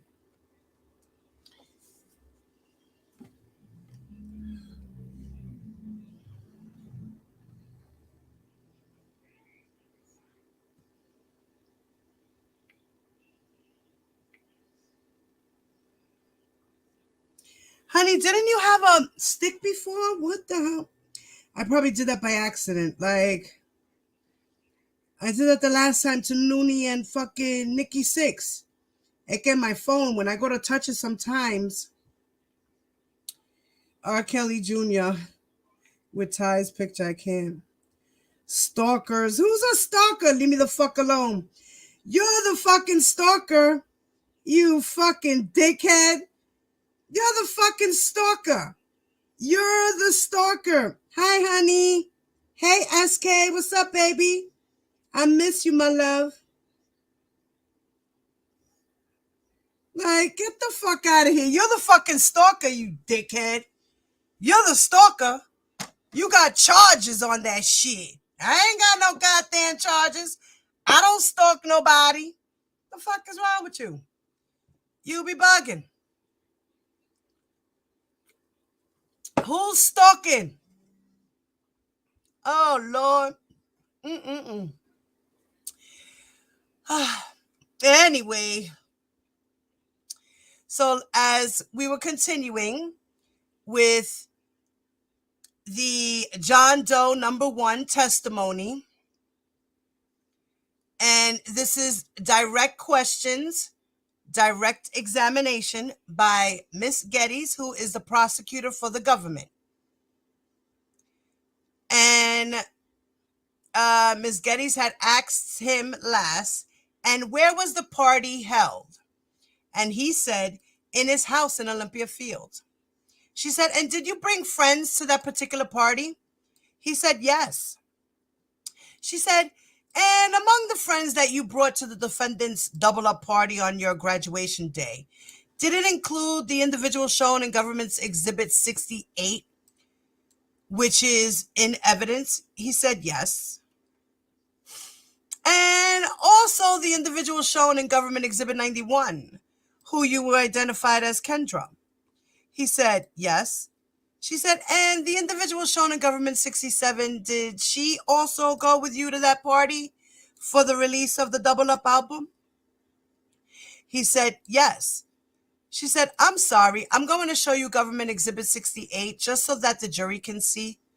How did you get to the party at the defendant's house on graduation night? He said, my mom had dropped us off. She said, and what happened when you arrived? He said, we couldn't get in. We couldn't get in unless you had the CD. What did you do? He said, my mom took us out to the store to get the CD. She said, what CD did you need in order to get in? He said, we needed the CD for the release party, Double Up album. She said, did you return to the defendant's house? He said, yes. She said, what happened when you returned? He said, we all came through the gate and some of us had to sign waivers. Wait a minute. You had to go through the gate and sign waivers. Like, this is dangerous. This is a danger zone. We need to sign waivers.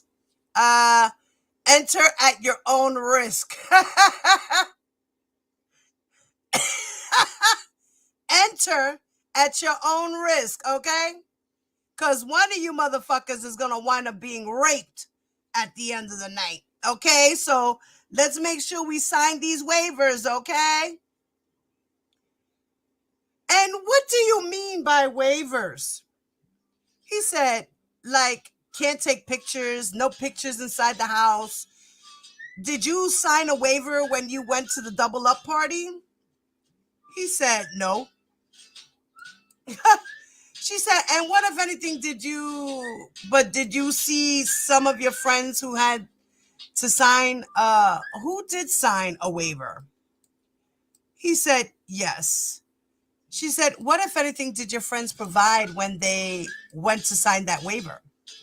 He said, I'm not 100% sure. I just know they had to sign them. She said, they had to sign a waiver. He said, yes. She said, you testified earlier that the individual shown in 68 went with you to that double up release party at the defendant's house. Was that the only party of the defendants that you brought the individual shown in 68 to? He said, no. She said, were there additional parties? He said, yes. She said, what, if anything, did the defendant say about the individual shown in the government exhibit 68? Hold on one second. That's my brother-in-law. No, it's private number.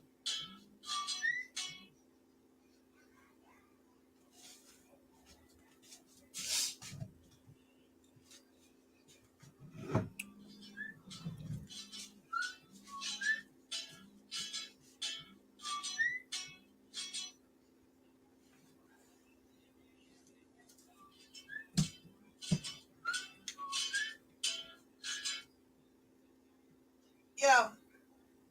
Hello?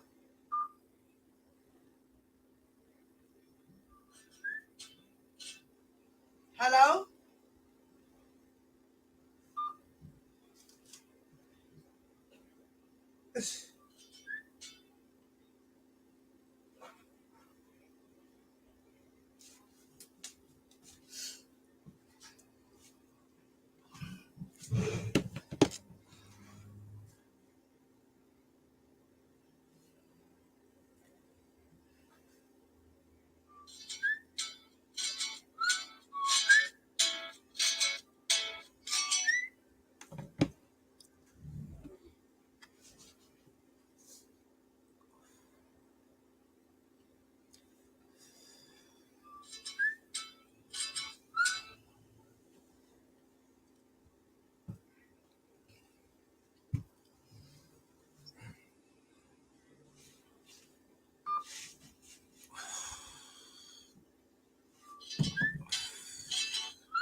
Daboski, if you're calling my husband's phone, you better stop right the fuck now, bitch. Stop calling my husband's phone, you fucking pussy. You fucking pussy bitch. That's what you are.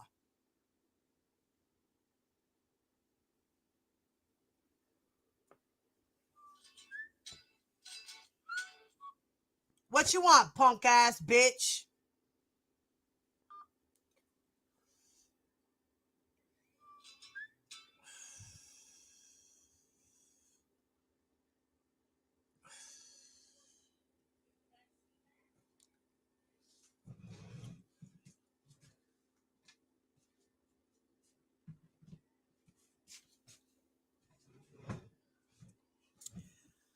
All right.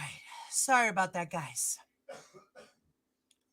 All right. Now, the answer to that question is, one day we had a conversation on the phone.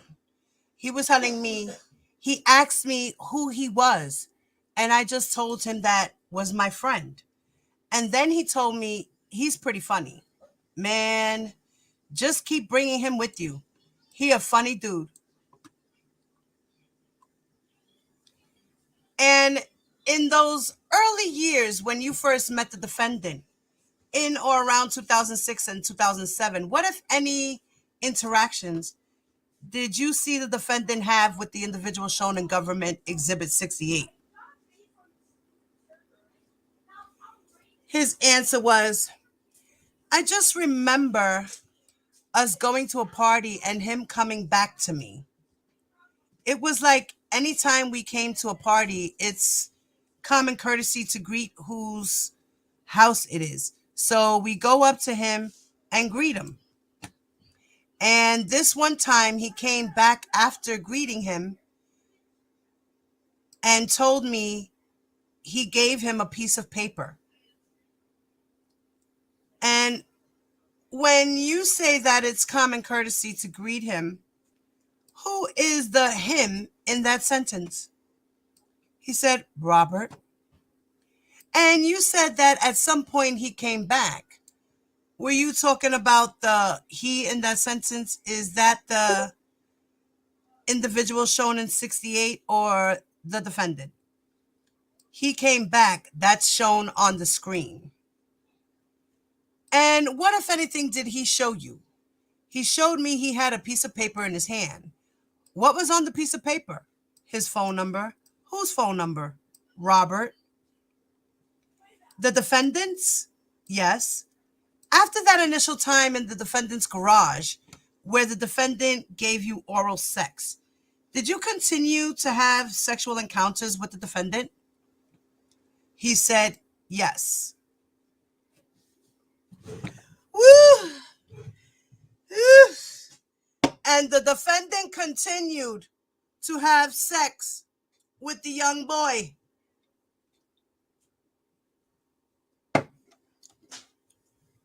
I know you proud of your dad, R. Kelly Jr. Keep being proud, papito. Keep being proud. Question. Were any of your sexual encounters recorded? Wow, he said yes, they were. What do you know? R. Kelly's caught on tape sucking dick. Wow.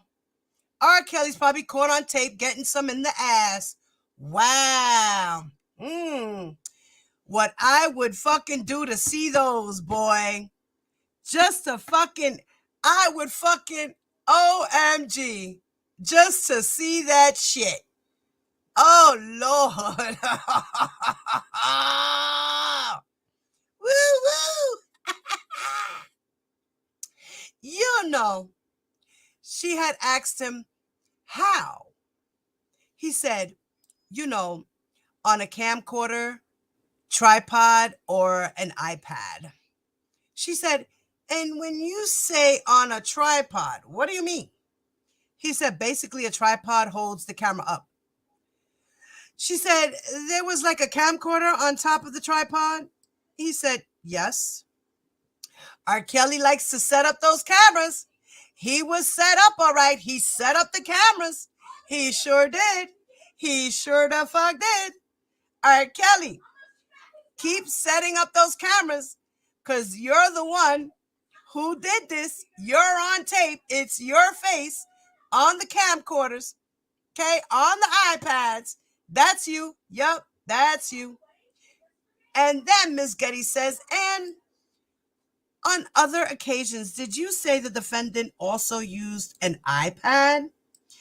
He said, yes. And how were you able to see that those sexual encounters were recorded? He said, he would set the camera up. She said, the defendant? He said, yes. And were you able to see what was recording?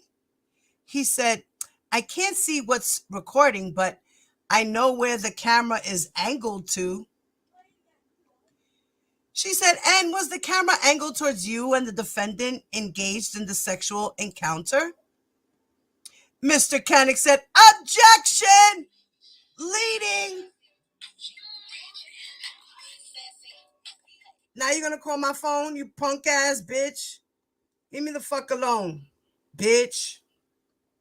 Oh, Nooni's backstage? Let me see. No, she's not backstage. I don't see her.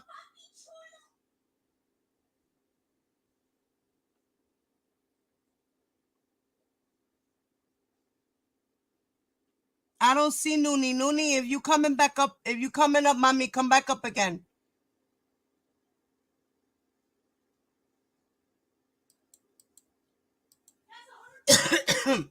All right, let me go back. Mr. Koenig said, objection, you're leading. The judge said, womp womp, overruled, sit down, shut up, let the boy continue, please.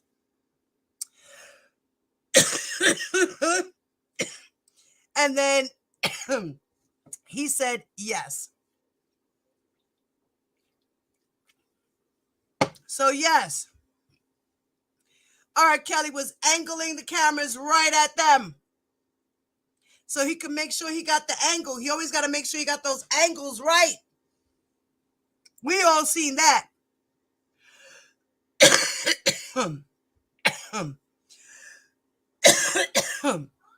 I'm sorry, I got a little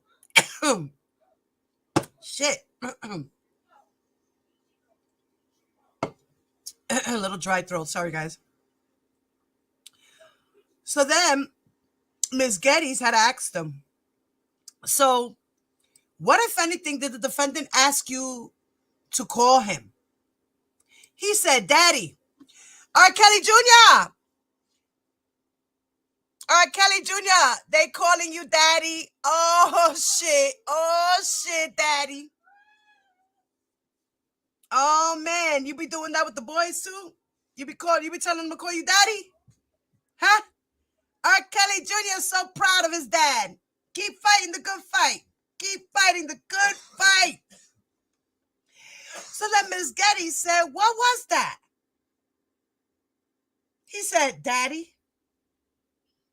She said, how, if at all, would the defendant characterize your relationship with him? He said, as our relationship got stronger, he would call me more like a brother. I was his little brother.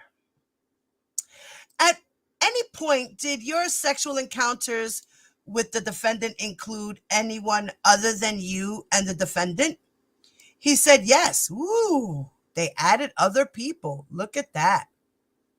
She said, do you remember the first time it included someone other than you and the defendant? And he said, yes. She said, where were you when this happened? He said, at the same place in the boxing ring area of the house. She said, in that detached garage? He said, yes. She said, what happened? He said, we had came in the garage area, and then he had snapped his fingers 3 times, and a young lady came from under the ring. What do you know? He said, da-da-da-dum, da-da-da-dum, da-da-da-dum, da-da-da-dum, da-da-da-dum. Wow, with the snap of the finger.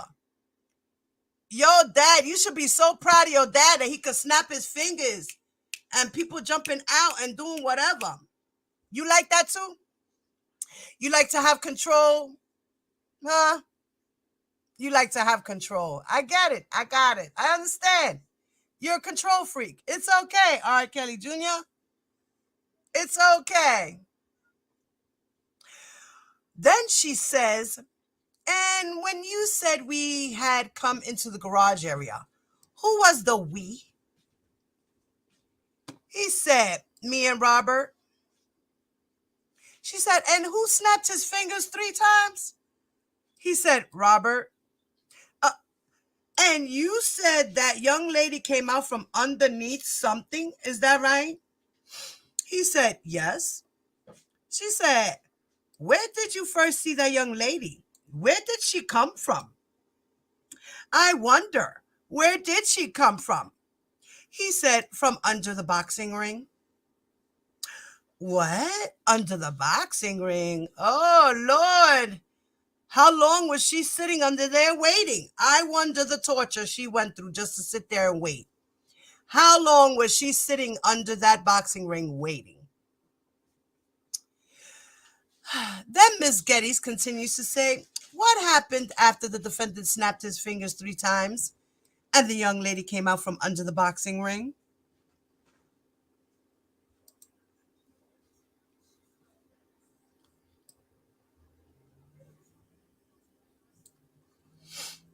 He said, she came out and he told her to come here. She crawled. He likes that crawling shit. She crawled over to him and gave him oral sex. And he told me to pull my pants down and told her to do me the same way that she did him. Then Miss Getty said, "What happened?" He said, "Then she went ahead and did it." "She gave you oral sex?" "Yes." "Did you hear the defendant say anything else to that young lady that day?" He said, "Yeah. He was telling her to say she likes me, to say my name. He wanted her to say my name." She said, "Did you want that young lady to give you oral sex that day in the boxing ring?" He said, "I didn't mind it. It was just weird situation being with another person, another male and a female. So it just was uncomfortable. It was uncomfortable. I wouldn't mind if it was just me and her, but it was uncomfortable." Miss Getty said, "Was it just you and her?" He said, "No." She said, "Who else was there?" He said, "Me and Robert." "Can you describe the young lady who gave you oral sex after the defendant snapped his fingers 3 times?" He said, "So she was caramel skinned and had long hair, very petite. That's all I can remember." "Had you seen her before that encounter?" He said, "She looked familiar, like maybe one of the girls from the basketball court, but it was really hard to really know if it was her for sure because they always wear baggy clothes. So they look a little different when they at the basketball courts."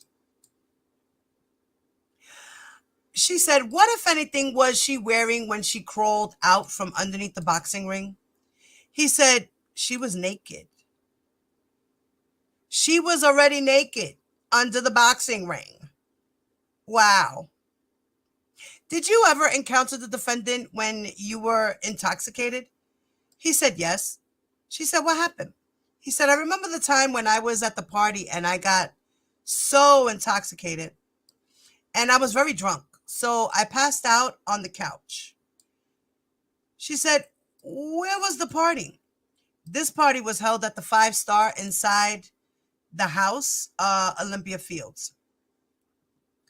The defendant's house in Olympia Fields?" He said, "Yes." She said, "And you testified earlier that 5-star was the bar area on the first floor. Is that correct?" He said, "Yes." She said, "What happened?" He said, "I just remembered me passing out on the couch, and then I woke up that morning and he was in there." She said, "Who was the he in that sentence?" He said, "Robert." She said, "The defendant?" He said, "Yes." She said, "What, if anything, was the defendant doing when you woke up?" He said, "I just remember it was very blurry. So I just remember him getting up and just seeing if I was all right. And he kind of like left. But to me, it felt like we might have, he might have gave me oral. Was anyone else in the room when you woke up that day besides you and the defendant?" He said, "No." The judge said, "Is this a good time to break?" Ms. Getty said, "Sure." Judge said, "Okay, all right, ladies and gentlemen, we are going to break for lunch. Please do not talk about the case at all.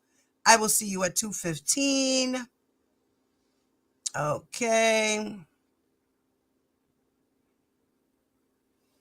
Okay, witness exits. From us, Your Honor. No, Your Honor. Okay, see you at 2:15. All rise. Everybody can have a seat. Let's get the witness. No, we got everybody ready. Okay, anything before we bring the witness? I'm sorry.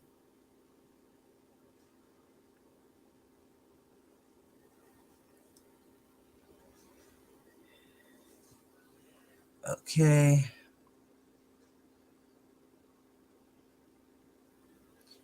Okay.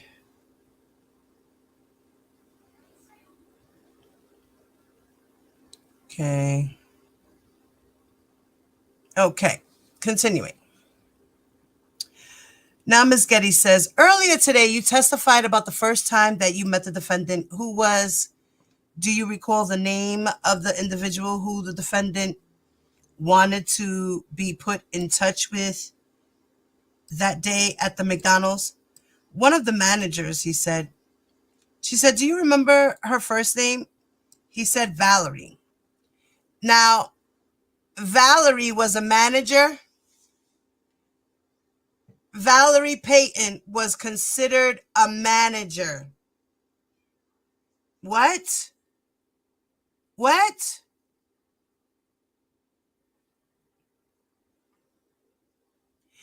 Ms. Getty said, and how, if at all, did Valerie respond when you told Valerie that the defendant wanted to meet her or talk to her?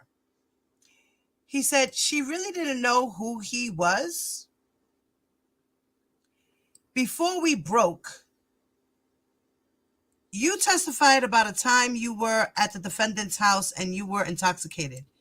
Do you recall which room you were in when you woke up and saw the defendant? It was another room off from the studio. Okay, and what, if anything, do you recall happening when or seeing you woke up? He said, I just remember him leaving when I woke up. And what, if anything, made you believe that something sexual had happened between you and the defendant that day? He said, because my pants was kind of unbuttoned. Your pants were unzipped or unbuttoned. Is that what you said? He said, yes. And to your knowledge, had they been unbuttoned before? He said, no. She said, and what, if anything, did the defendant, do you recall the defendant saying anything to you during the encounter or after the encounter? He said, no. Ms. Getty said, I'm showing the witness, everyone, what's in evidence as Government's Exhibit 69 without saying the individual's name. Do you recognize who this is? He said, yes. What is her first name? Can you say her first name? He said, Dominique. And how do you know Dominique? He said, went to school together and also worked together. She went to Hillcrest. She went to Hillcrest? He said, yes. She said, and were you and Dominique the same age or different ages? He said, different. And was she younger or older than you? He said, younger. By how much? He said, I believe 1 or 2 years. Have you ever discussed the defendant with Dominique? He said, yes. When was the first time that you discussed the defendant with Dominique?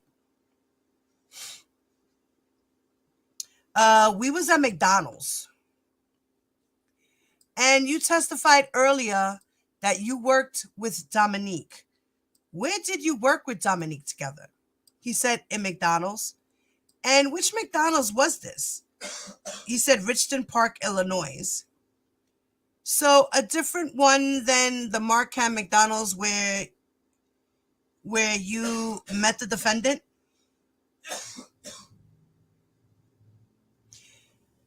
Wait.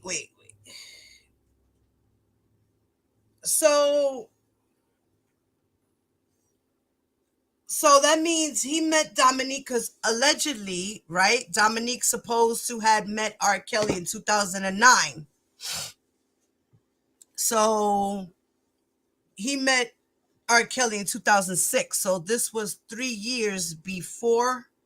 So this was 3 years. Now we're talking about him messing with R. Kelly 3 years now. He's been messing with R. Kelly already for more than 3 years.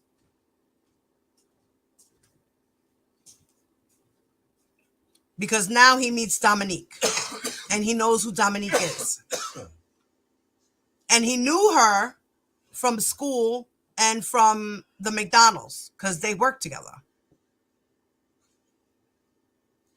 So he was 17. He said she was 1 year or 2 years younger.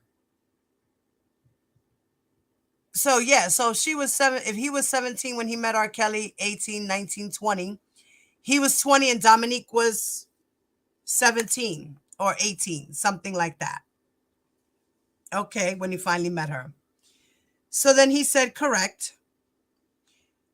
Then she says, and what caused you to discuss the defendant with Dominique? He said, I was leaving work and I had locked my keys in the car. And Rob's house is kind of like maybe 10 minutes away from there. So when I went back in, I was joking with Dominique. Like, maybe I should see if my Uncle Rob will help me get in the car. How did Dominique respond? She said, you know Rob too? I was like, yeah. She was like, that's my boyfriend. I'm like, I didn't believe it. Then, yeah, see? So he was still working at the McDonald's at the age of 20. He had just met Dominique. She was 17 or 18, working at the McDonald's.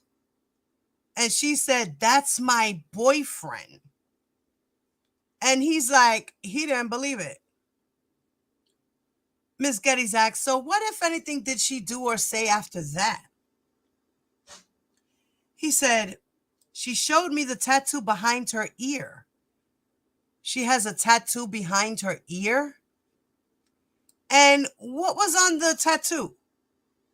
He said it was Rob's initials.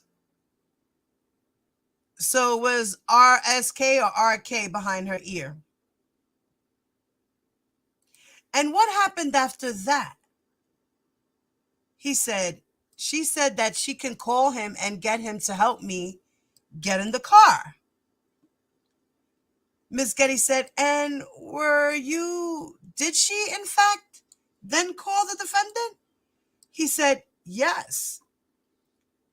She said, were you able to hear that conversation? He said, no. She said, what, if anything, happened after the conversation? He said, she just told me that he told her to hang up. Meanwhile, she got off the phone with him. Do not talk to me and to stay away from me.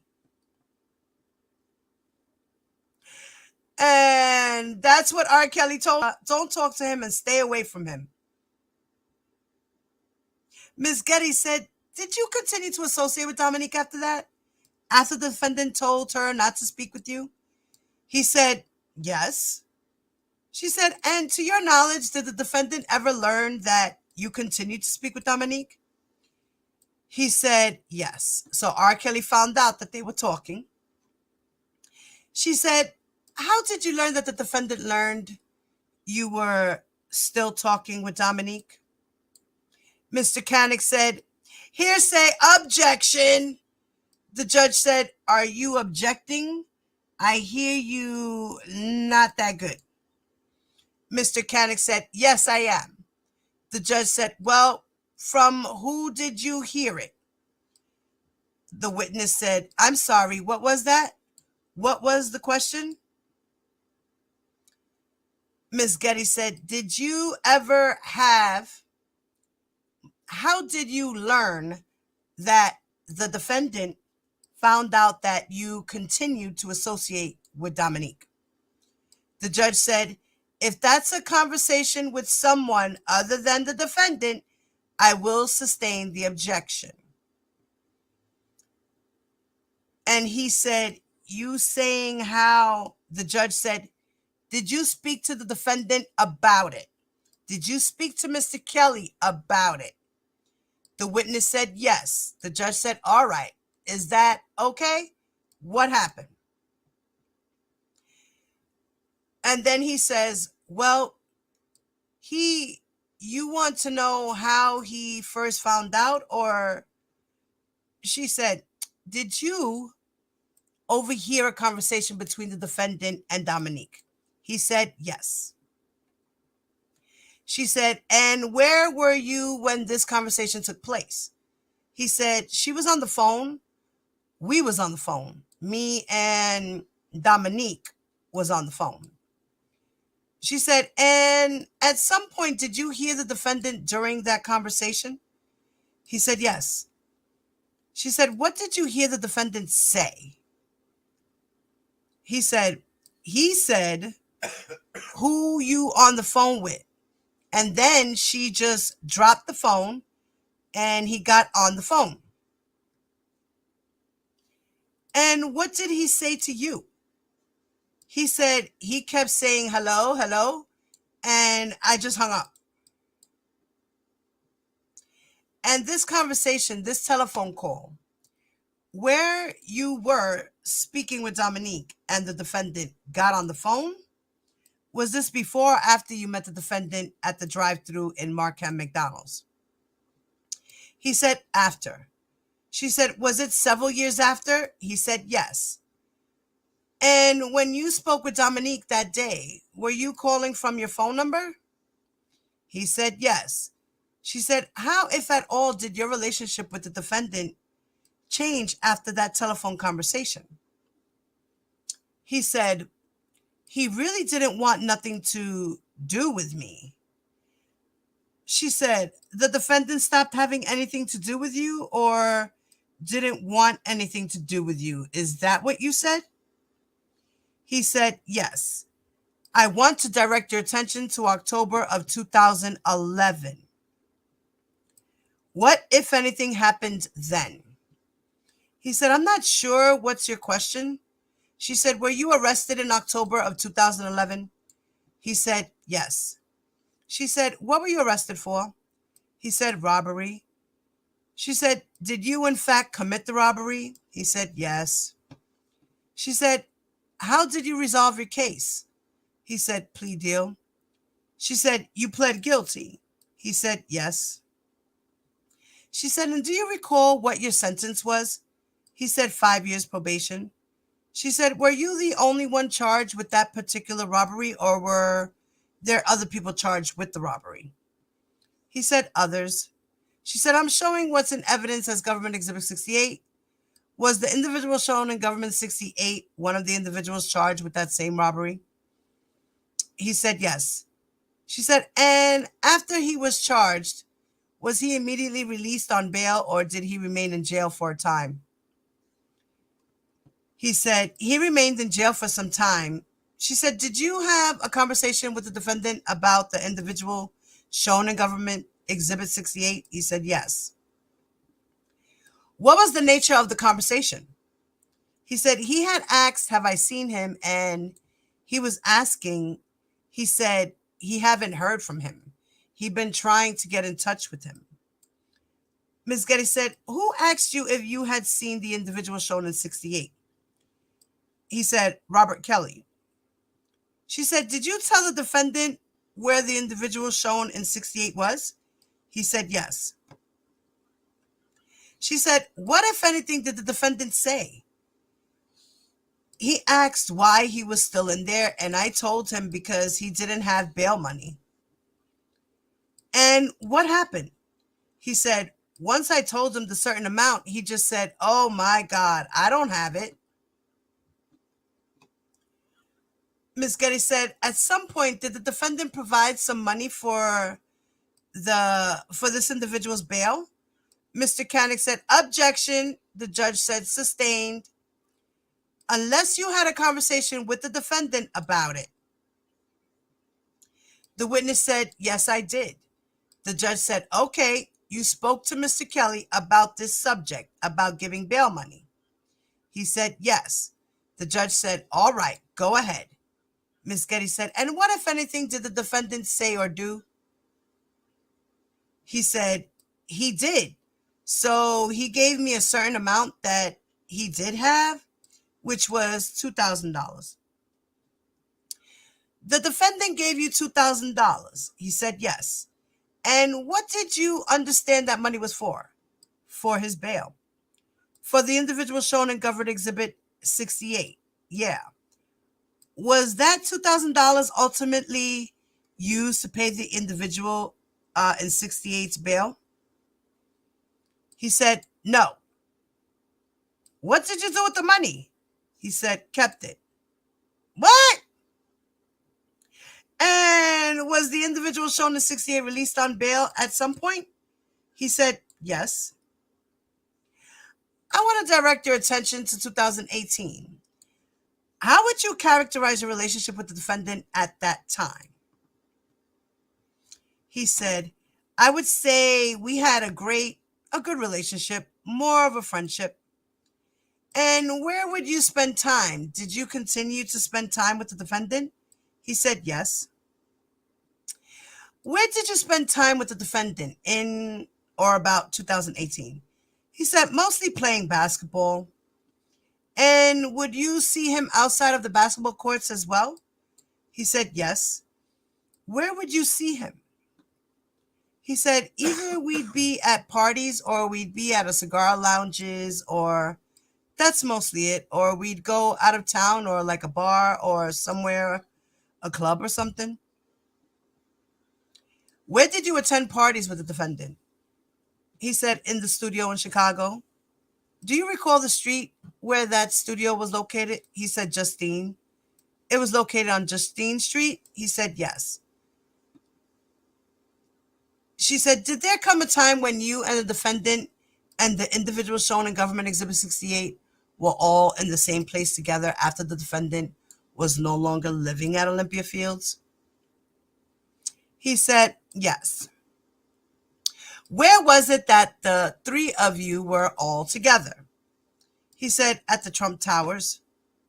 And what was the Trump Towers when the three of you were there? He said, sorry, what was that question? She said, who, if anyone, lived at the Trump Towers when the three of you were there? He said, Robert Kelly. She said, the defendant? He said, yes. How did it come to be that the three of you were at the Trump Towers together? He said, he called me and told me that we need to fix our relationship, me and the individual, and that we need to be more like, we're like brothers. So we need to fix the situation. Who had called you and told you that you needed to fix the situation? He said, Robert. The defendant? Yes. And what had you testified earlier today before we broke for lunch, that you brought the individual shown in Government 68 to the defendant's house when you were still in high school, correct? He said, yeah. And what was your relationship with the individual when you were in high school? He said, my best friend. And at some point, did your friendship deteriorate? He said, yes. And was that prior to the time when the defendant said that you needed to fix your relationship with this individual in Government 68? He said, yes. What happened after the defendant said that you needed to fix your relationship with him, with the individual in 68? He had told both of us to come down. So we both rode down there. He said, to the defendant's house at Trump, the government said, to the defendant's house at the Trump Towers? He said, yes. The government said, what happened when you arrived? Lewis said, we all went into like a living room, a living room area. And we was all sitting there. And he had instructed me and the individual to touch each other and kiss each other. We didn't really want to because we're friends. We grew up together. So we didn't do it. What did you do at that time? He said, I sat there and I watched him. Where were you when this happened? Sitting on the couch, he said. In the Trump Towers? He said, yes. And what did the defendant want you and the individual shown in 68 to do? He said, kiss each other. Anything more? He wanted us to touch each other. Where did he want you to touch each other? He said, my privates. Did you want to do that? He said, no. So from what you did, the individual in 68 appeared to what? To do that? Wait. In 68 appeared to want to do that? He said, no. How long have we been running here, guys? Okay. I just wanted to check.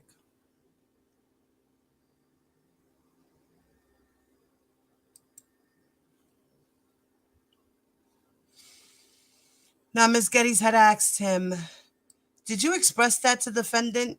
He said, no. She said, what happened?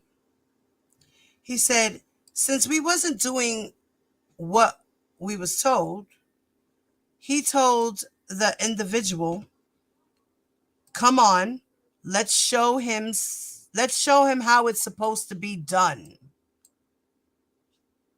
What? Oh my God. Are you proud, R. Kelly Jr.?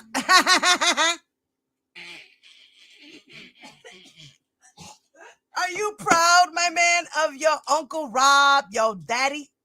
Yo, daddy? Wow. Your daddy likes it in his mouth. Oh, shit.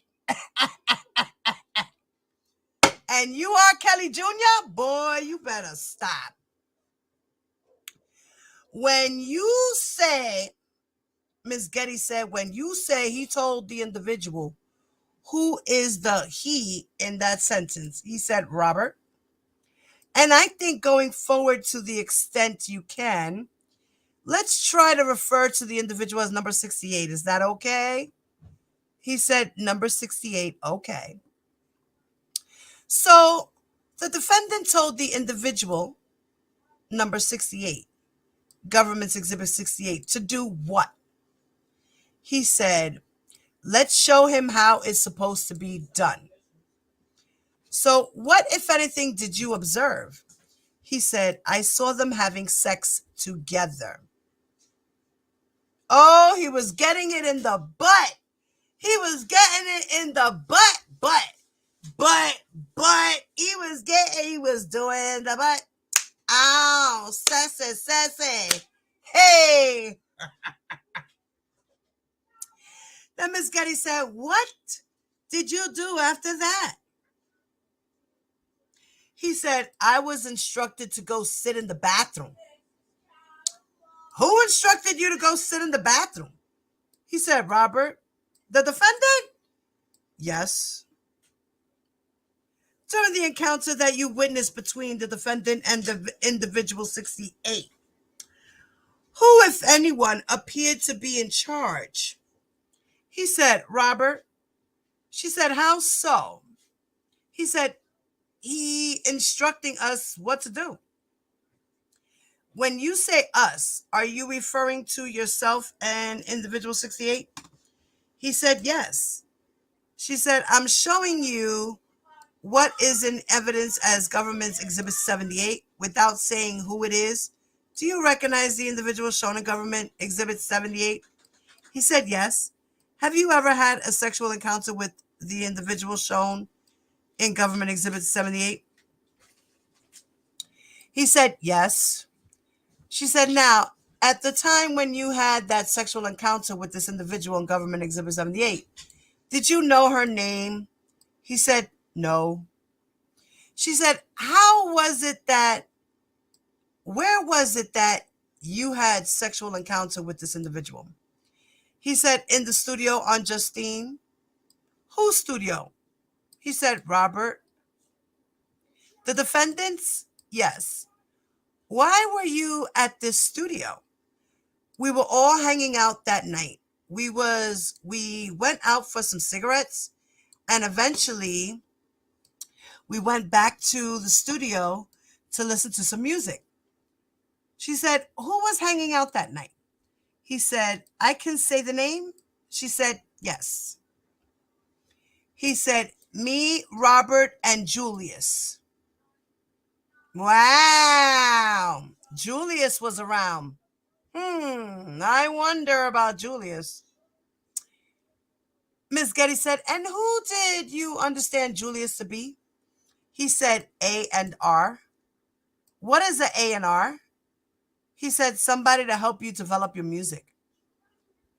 She said, how did you know Julius? He said, from the parties, people at the party telling me who he was. Through the defendant, that you met him? He said, yes. Or saw him? He said, yes. And did all three of you, Julius, and the defendant, go back to the defendant's studio on Justine? He said, yes. And what, if anything, were you doing when you went back to the defendant's studio? First, we sat at the bar for a while, and then I had asked him, did he have any new music he was working on? He took us to the back area to the studio and started listening to the music. Who did you ask if he had any new music? He said, Robert. What happened after that? After we sat there, the same song kept playing over and over. He started to doze off. When he dozed off, I was letting him know that I was leaving for the day. Where was the defendant at this time?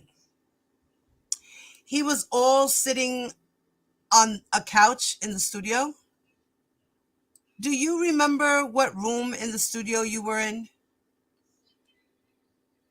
From what I'm told, it was the main studio in there. And what, if anything, do you remember in that studio? He said, I remember the engineer, all the mixing material, and the keyboard, everything. She said, you testified a moment ago that he dozed off. Who dozed off? He said, Robert. At that time when the defendant dozed off, where was Julius? He was still sitting on the couch. What happened next? I woke Rob up and told him I was leaving. He said, okay, you can walk me out. Instead, we went into another room. Who went into another room? Me and Rob. Where was Julius at that point? Could you tell? He still stayed in the studio. And do you remember which room you went into? Like another room, like right next door to the studio. And what happened when you went next door to the studio? He said, he told me he wanted me to have sex with his girlfriend. And how did he describe his girlfriend? Just told me she was a girlfriend. How did you respond? I said, okay. And what happened? He had left me in there for a minute, went and got her, brought her back, and then when she got there, he instructed her what to do. When you say he left you in there for a minute, do you literally mean a minute? Probably, like I would say, maybe 10, 15 minutes. When he returned, who was with him? The individual who shown in Government Exhibit 78? Yes. So prior to that time, had you seen this individual? The one shown in Government Exhibit 78? No, just looked maybe familiar from women from the basketball court, but I never seen her like in person or met her. Had the defendant ever introduced you to the woman in 78? He said no. What happened when the defendant and the woman in Government Exhibit 78 came into the room? He said he instructed her what to do. What did you hear the defendant say to her? Told her to give me oral sex. And how was the individual in 78 dressed when she entered the room? He said she had on just a t-shirt. And what happened when she came into the room and after the defendant told her to give you oral sex? She then gave me oral sex. And where was the defendant when that happened? Standing off into the corner? What, if anything, was the defendant doing when that happened? He was recording. Oh, God. What was he using to record? An iPad. How were you able to see that? He said, I was sitting down in a chair. She was on her knees. I could see him right there. She said, could you see the iPad? He said, yes. She said, could you see what was shown on the iPad? He said, could I see what was shown? She said, uh-huh. He said, could you redirect your question? She said, sure. Were you able to see what was being recorded on the iPad? He said, no. She said, why not? He said, it's faced towards him. And what, if anything, did the defendant do or say while the individual shown in 78 was giving you oral sex, aside from the recording? He said, what was he saying? She said, uh-huh. He said, just telling her, call him daddy, call him by his name. And the defendant was telling the individual in 78 to call who daddy? He said, me at the moment. Oh, during that encounter, who, if anyone, was giving instructions? He said, Robert. What, if anything, did you do while the defendant gave instructions? He said, sat there. Did you say anything? He said, no. What, if anything, did the individual in Government Exhibit 78 say during the encounter? She just did as she was told. She didn't say nothing except call me by my name and called me daddy. She said, to be clear, I don't want you to say your name, but did the defendant use your real name when he told her to call you by your name? He said, yes. How did you respond when the individual 78 was giving you oral sex with the defendant in the room? He said, how did I react? She said, yes. He said, I was just sitting there. I really couldn't get really excited because it was an uncomfortable situation. What made it uncomfortable? He said, because Robert was just standing there. She said, the defendant? He said, yes. She said, did you want the individual shown in Government Exhibit 78 to be giving you oral sex in front of the defendant?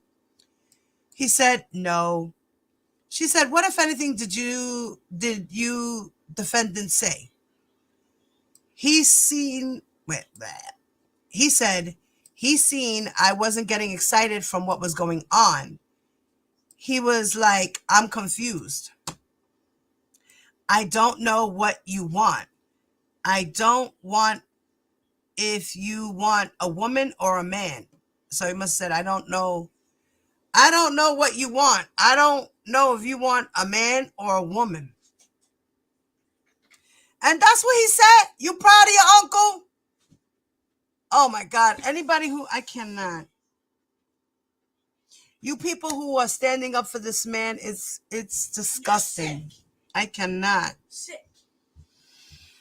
No. Now, at this point, this is 2018. So this young man is no longer a minor. He's a grown-ass man who's married with children. Groomed him from young. And then he has the nerve to be like, I'm confused. I don't know if you want a man or a woman. Why are you confused? Can't you see the boy doesn't want to do anything with you or her there together? No, uncomfortable. You're forcing sex. That means you're raping these people. Just for the record, let's be clear.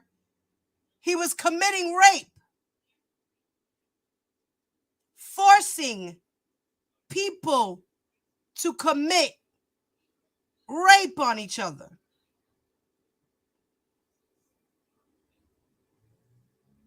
Because I'm pretty sure neither one of them wanted that. But they did what they were told. That's rape. Forcible sex is rape. You don't have to physically get beat up for it to be considered rape. You don't have to be violated with violence in order for it to be rape.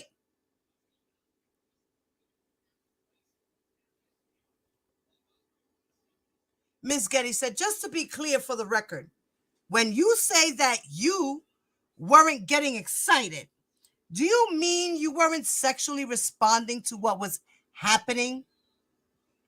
He said, yes. Mr. Canick said, leading. The judge said, overruled, dum-dum. She's not leading shit. She's asking a question.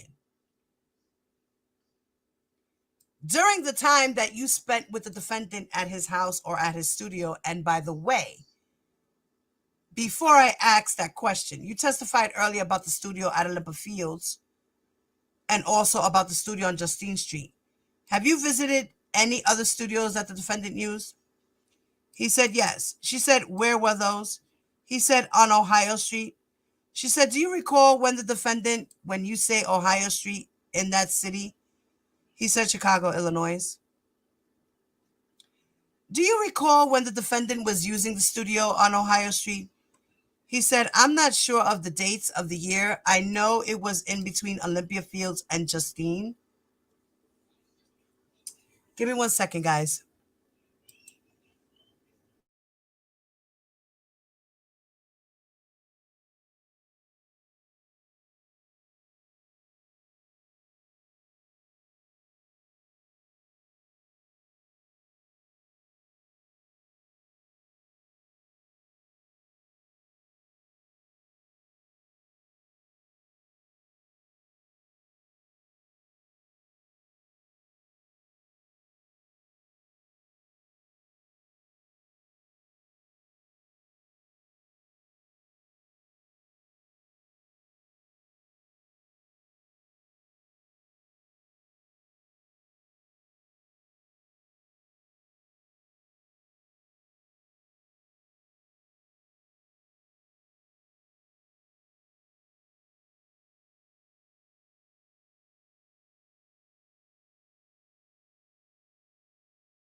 Okay, guys, I'm back. Sorry, had to take care of the other people. Okay, so we are at where he answers. She asks him, "Do you recall when the defendant was using the studio on Ohio Street?" He said, "I'm not sure of the dates of the year. I know, no, excuse me. I know it was in between Olympia Fields and Justine." She said, "So it was after his time in Olympia Fields and before his time in the studio on Justine Street?" He said, "Correct." "So during the time that you spent with the defendant at his house or at his studios, have you ever taken anything from him?" He said, "Yes." Just to be clear, I'm talking about other than the time you took that money that he provided for the individual number 68's bail. What have you taken?" He said, "A camcorder." Oh, he pulled the Lisa Van Allen move. You see, R. Kelly, you're a real son of a bitch, piece of shit. That's what you are. You really are a piece of crap. It's disgusting. He said, "A camcorder." She said, "When did you take the camcorder from the defendant?" He said, "You said when?" She said, "Yes." He said, me and one of my friends was at a party. Most of the time, you got to wait around before you get to the party. Sometimes there was a camcorder sitting on the desk with a runner. And I asked the runner about it. He had said he thinks it was somebody that left it there from a party.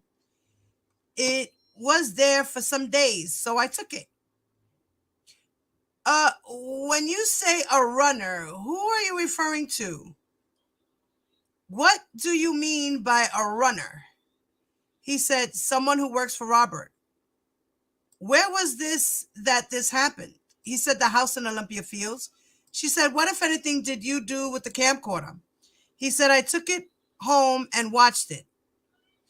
All right. So if somebody said to you that that's somebody's camcorder, that they just left it there and don't know who it belongs to, technically you didn't steal nothing from Rob.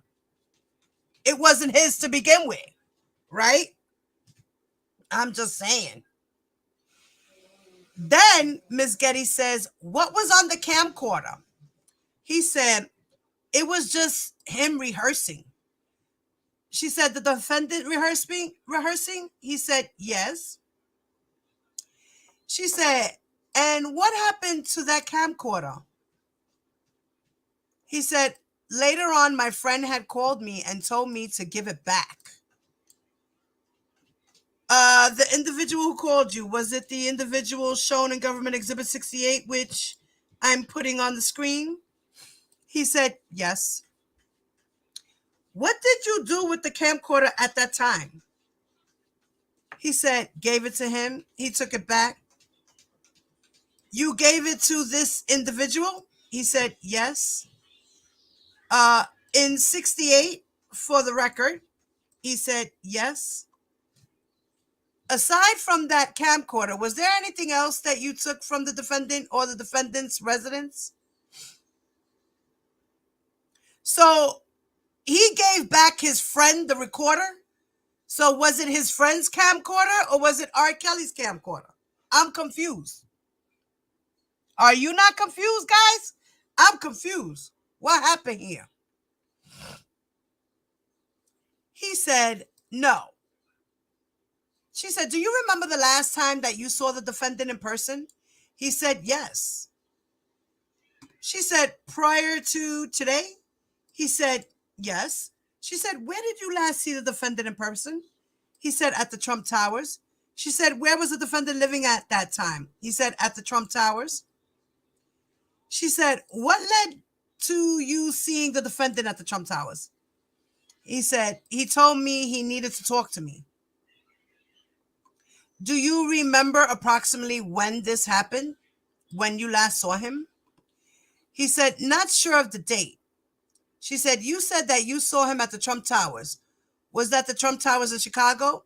He said, yes. She said, where he was living? He said, yes. She said, you said that the defendant said he needed to see you. Is that correct? He said, yes.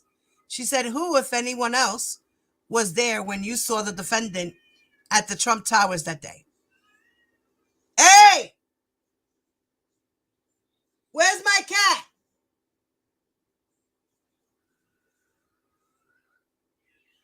Yo! Is that a recording?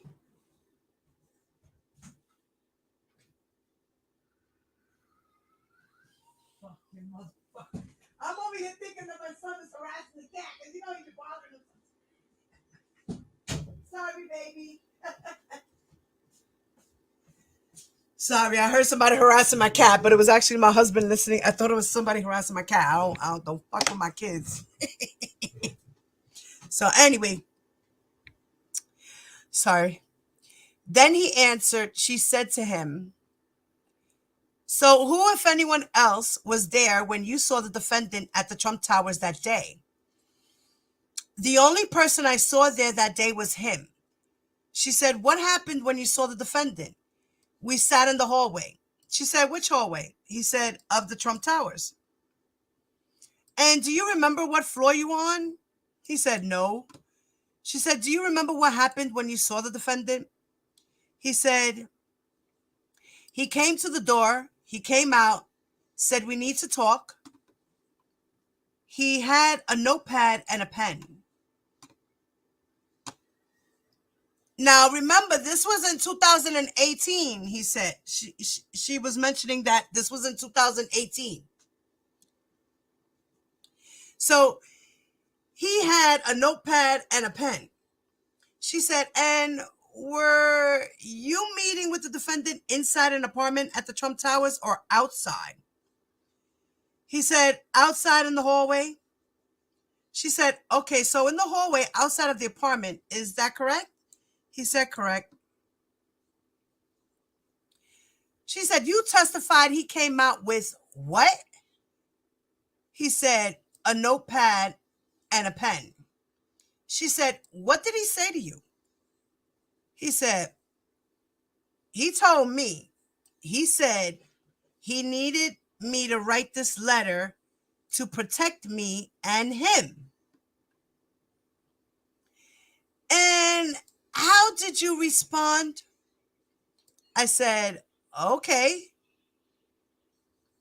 He said, she said, did the defendant tell what he wanted you to write in this letter? He said, yes. She said, did you in fact write the letter? He said, yes. She said, how did you write it? He said, how did I write it? She said, uh-huh. He said, he gave me the notepad and I wrote the letter. She said, a handwritten letter? Yes. And whose idea was the content in that letter? He told me word for word what to say. She said, what did he tell you what to write? He told me that some people were trying to contact me and pay me off because they say we was having a homosexual relationship.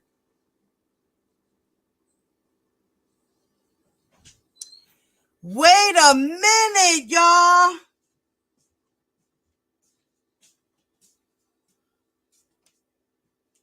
This had to be right before he got arrested.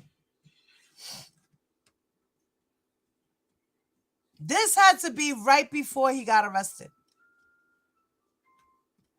Right before he got arrested. Because remember, Greenberg said that he already knew that the cops were investigating him. He already was put up on it. Remember, because they were looking into him in 2016 and 17, and 18, and then in 19 they got him.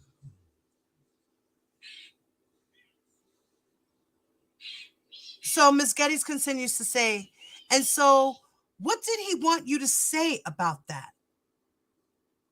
He said, that's what he wanted me to write in the letter, that some people was calling me to contact me, to pay me, to say we was having a sexual relationship. You see this motherfucker, R. Kelly? You're not going anywhere, honey. You're not going anywhere. Nowhere. You're not going nowhere.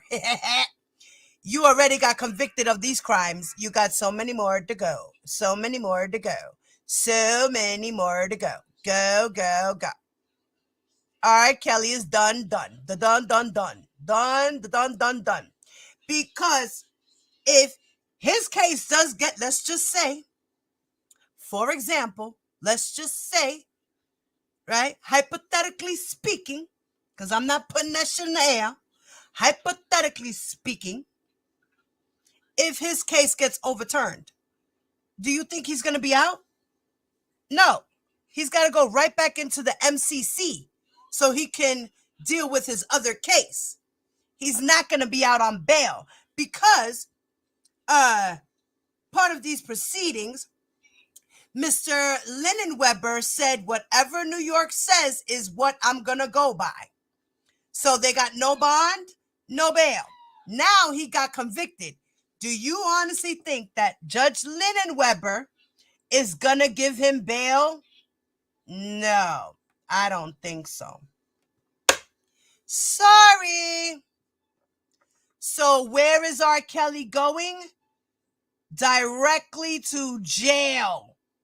He's going to go from the MDC to the MCC. Where is he going? He's not going home. He's going straight to the next facility. Do you hear the words that are coming out of my mouth? Okay? So everybody that's saying that R. Kelly was supposed to be out by Valentine's Day, he's still in there. It's the 15th of February. His lawyer has to put in the paperwork by the 17th, right? His sentencing is in May. His next trial date is in August. Where is he going? Where? Where the fuck is he going? Directly to jail. Do not pass go and collect $200, please. Your ass is gone. Gone.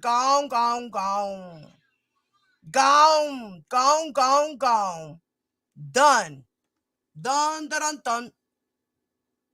Where's he going? Let's make some real logic, common sense to this, okay? Use your common sense. None of you motherfuckers listen to R. Kelly. He tells you everything he does without telling. Y'all so dumb.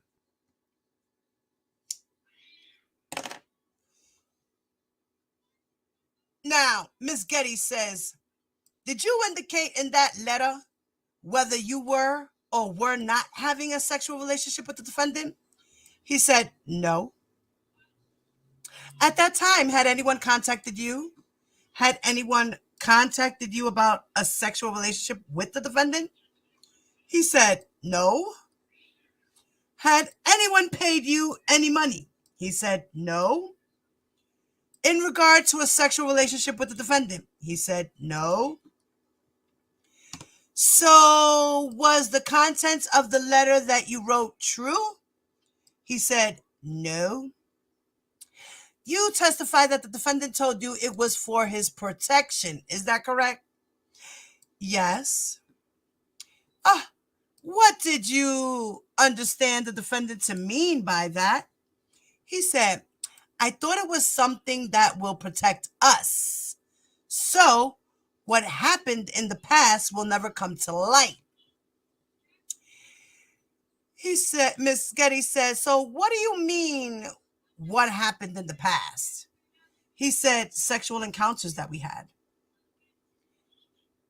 she said, aside from telling the government in prior meetings and your lawyer, and today in this courtroom, have you told anyone about that letter? He said, no. Well, yes, I did. I did. Do you remember who you told without saying the name? He said, number 68. The individual shown in number 68? He said, yes. She said, do you remember when you told this individual, number 68, about the letter? He said, I think we was out. We went to the mall or something like that.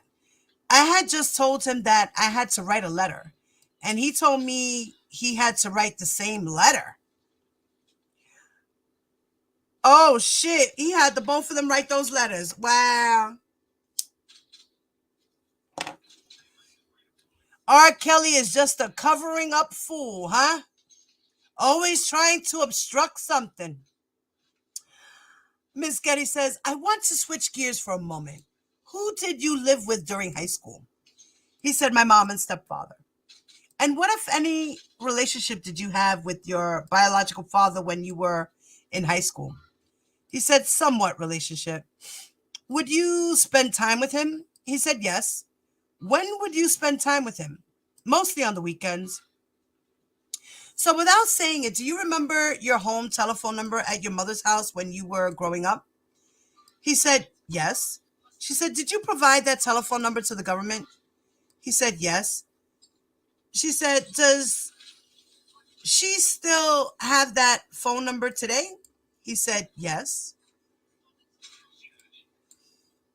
She said, I'm showing the witness only what is marked for identification at Government Exhibit 939. Do you recognize what is shown in Government Exhibit 939? He said, yes.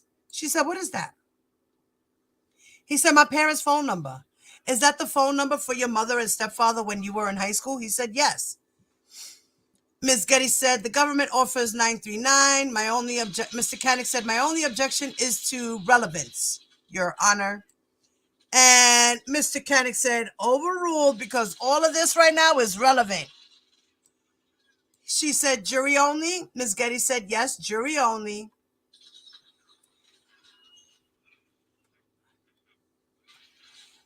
The judge said, admitted into evidence, jury only. Ms. Getty said, do you remember the telephone number of your biological father's house when you were in high school? He said, yes.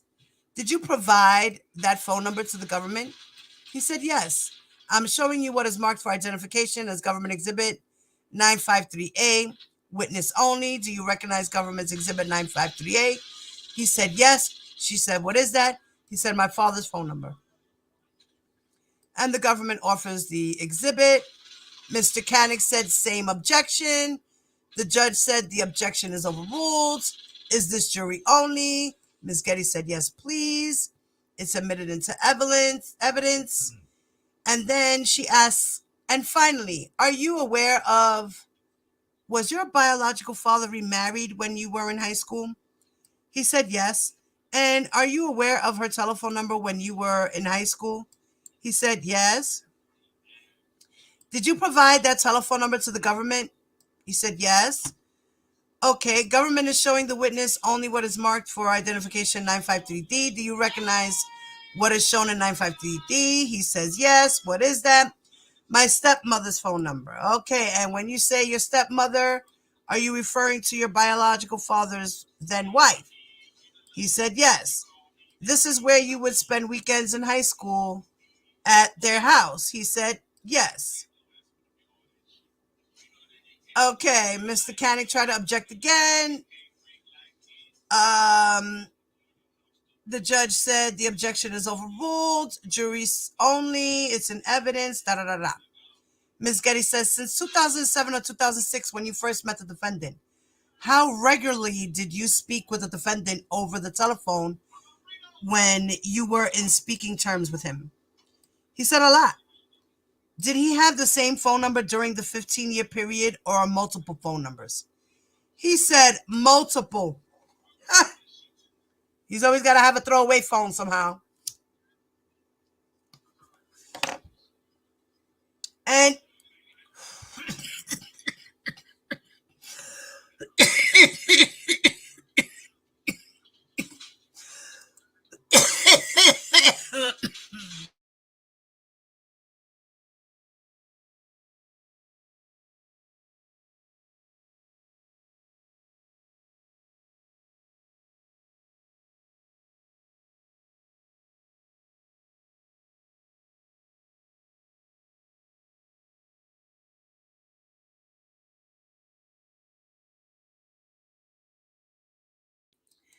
Sorry, y'all. Not, you know what time it is for me. I needed to take a break. So then she says, do you recall any of his telephone numbers? She said, yeah. He said, yes. He said, how many? He said, I remember one specifically. Damn it. Let me get some drink. Sorry.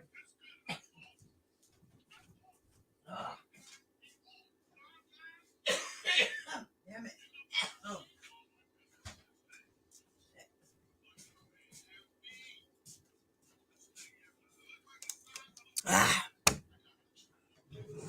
I don't know how much longer we got, but this is a lot for me to read, y'all. I'm about to stop.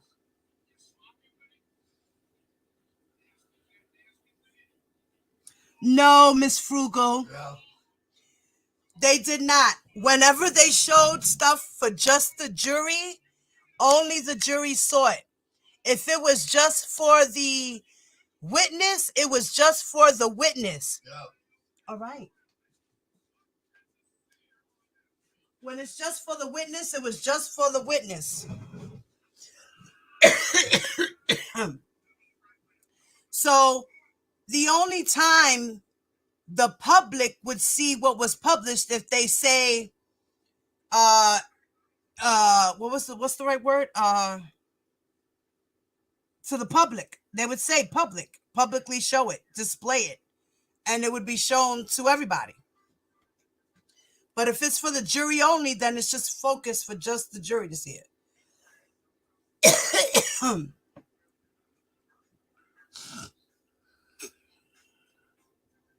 No, they didn't. They're lying. They are lying. They were lying. Girl, they were lying. They were lying. They were only allowed to see what was put up on the teleprompter for the public to see. Other than that, they didn't see all the exhibits. No, the fuck they didn't. No, they didn't. No, they didn't. They lie. They lie. Then Miss Getty says, and do you remember when he had this particular phone number? He said, no. What was the telephone number? He said, I could say it. She said, yes. He said 630-220-1166.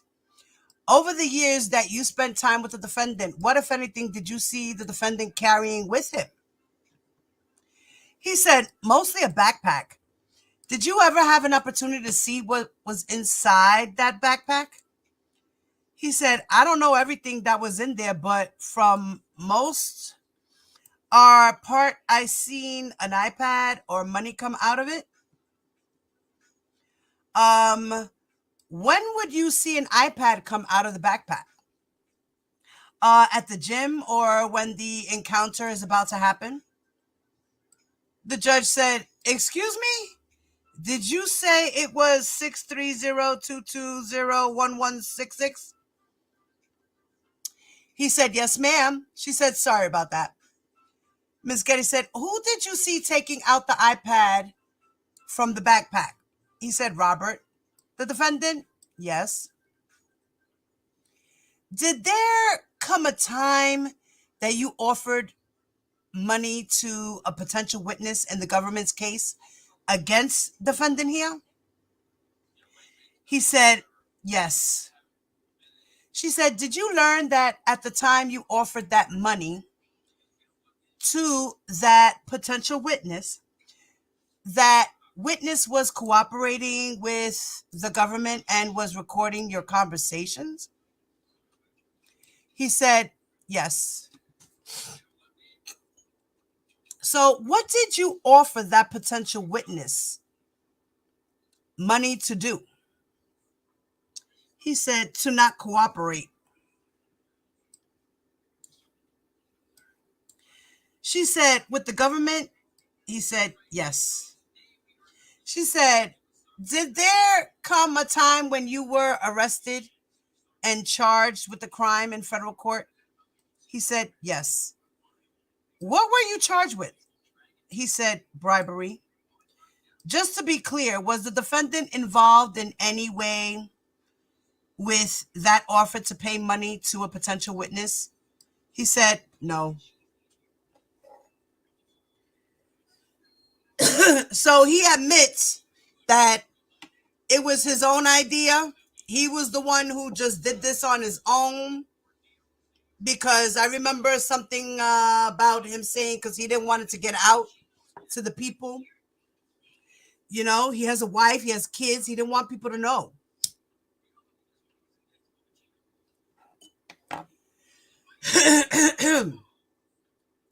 So then Ms. Getty says, so whose idea was it? He said, mine. She said, you testified that you were charged with bribery. Was it bribery of that potential witness who you just testified about? He said, I'm sorry, what was that? She said, you testified that you were charged with bribery. Were you charged with bribing that potential witness? He said, yes. She said, how did you resolve that case? He said, I pleaded guilty. I pled guilty. What crime did you plead guilty to?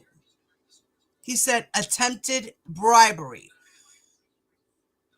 She said, what is the maximum sentence that you face? He said, 15 years. She said, you testified that you pleaded guilty to attempted bribery. What, if any, type of agreement did you have with the government? He said, just a cooperation deal. Oh, so what are your obligations under that cooperation agreement? They're holding on to their life.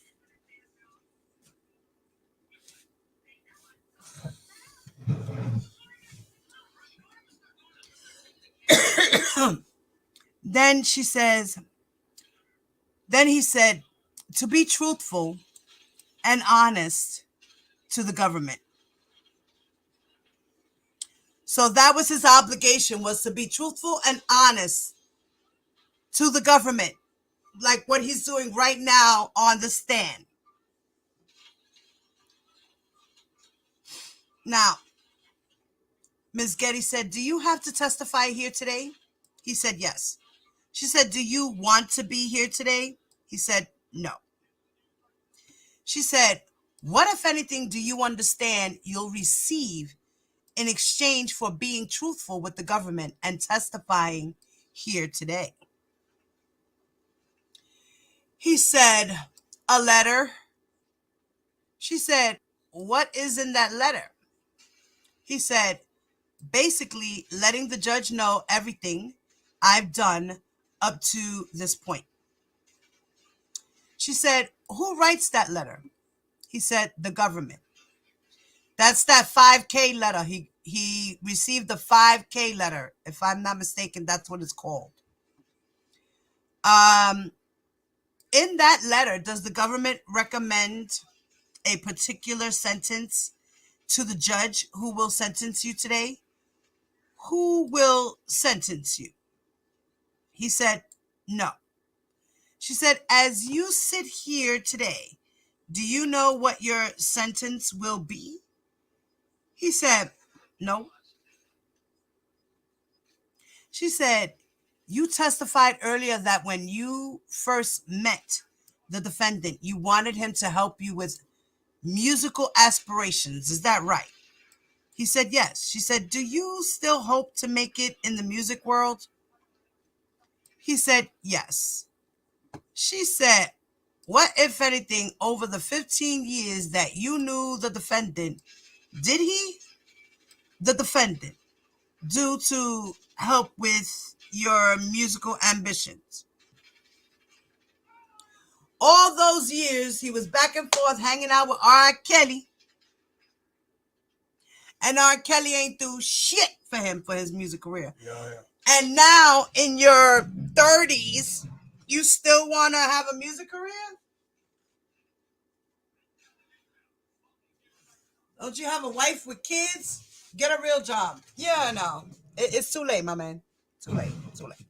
It's too late. Like R. Kelly said, it's too late. Motherfucker should have did this shit long time ago. Well, it's not too late to snatch your old ass up off the streets, R. Kelly. That's for sure. Shame on you.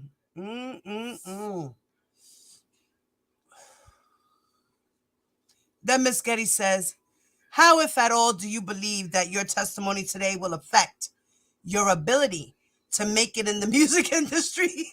I can't believe she asked him that question. You, Miss Geddes.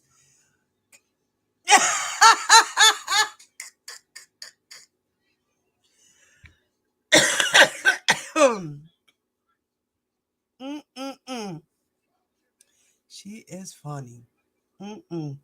He said it will affect it. She said, how so? He said, my reputation.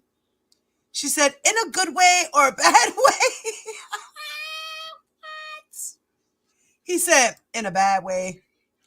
Ms. Getty said, one moment, nothing further. All right, I'm going to leave it here because, yeah, I got to time out, y'all. I got to take a time out. So we're going to leave it here.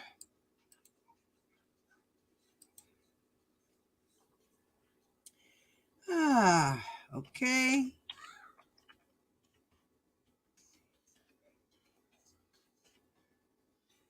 All right.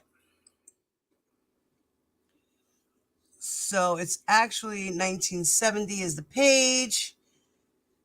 Guys, can somebody type it in the chat so that in case if this highlight goes away, because sometimes that happens and shit, like it doesn't stay. Can you please type in the chat? We're on page 1887.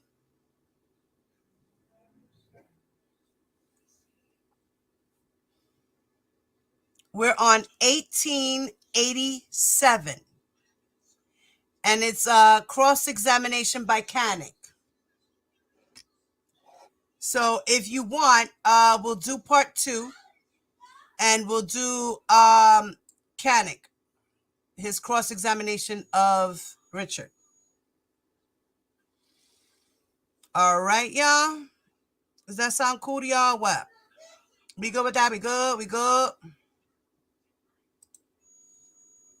Are we good with that, guys?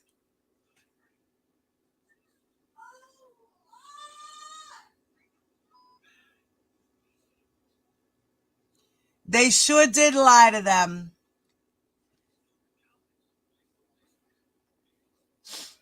Exactly. You were not allowed to see everything. Exactly.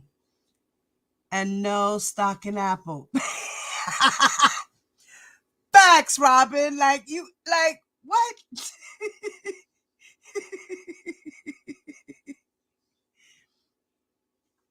They were bamboozled by the lies and cash apps, listening to them YouTubers' daily reports. That's what I'm saying. We have to go by the transcripts, man, because we know that they lied. We know they lied. Guys, for the Chicago trial coming up, I would like to get the transcripts as well. I'm not worried about speeding and time and all of this. We get them as we get them. No matter what, we will still read it, whether it's a week from now or 2 weeks from now, whatever it is, we're going to get to the reading of it. We got to do this collectively once again, because I'm not rich. I can't afford that shit on my own. I really can't. And I think it's important that we collect these transcripts. I mean, thank God we got the transcripts for the other court hearing. Thanks to Robert Keller, thanks to Atmos, thanks to me, we got it together and we were able to collectively collect money together and put it together and get the transcripts. Hopefully we can do that again. All right, as long as you guys, we can all put in our money together, all of us. I mean, including me, including, all of us. We that's how we did it the last time. We all collectively put in money. All of us.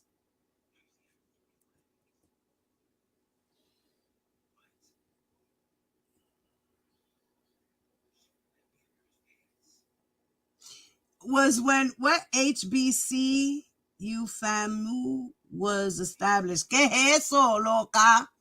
What's that, Miss Frugal? It is important. Thank you guys for putting that there. Because I'm about to end this live, like I said. They only started reading the transcripts because Diva was doing it. Facts! Hello! But I'm a copycat? What the fuck? I cannot. Y'all all know. Y'all already know. Diva did it first. Hashtag Diva did it first. Fucking copycats. They were the ones that were copying off of me. Fuck out of here. Get the fuck out of here. Every time I try to do something, there you go copying. You know?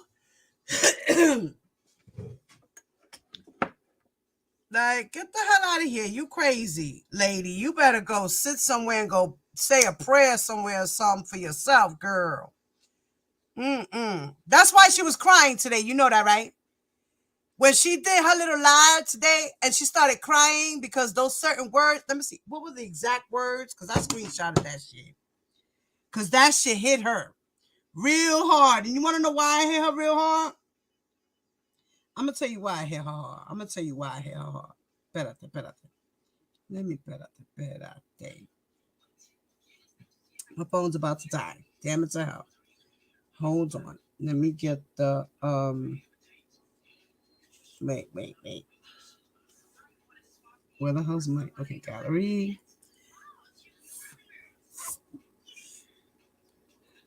Okay, let's see what it was said.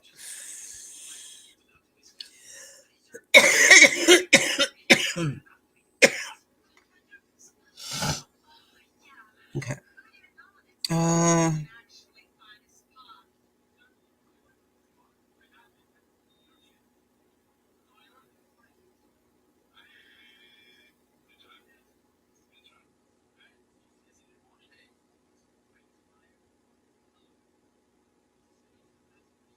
Wait, I'm trying to find it. The word.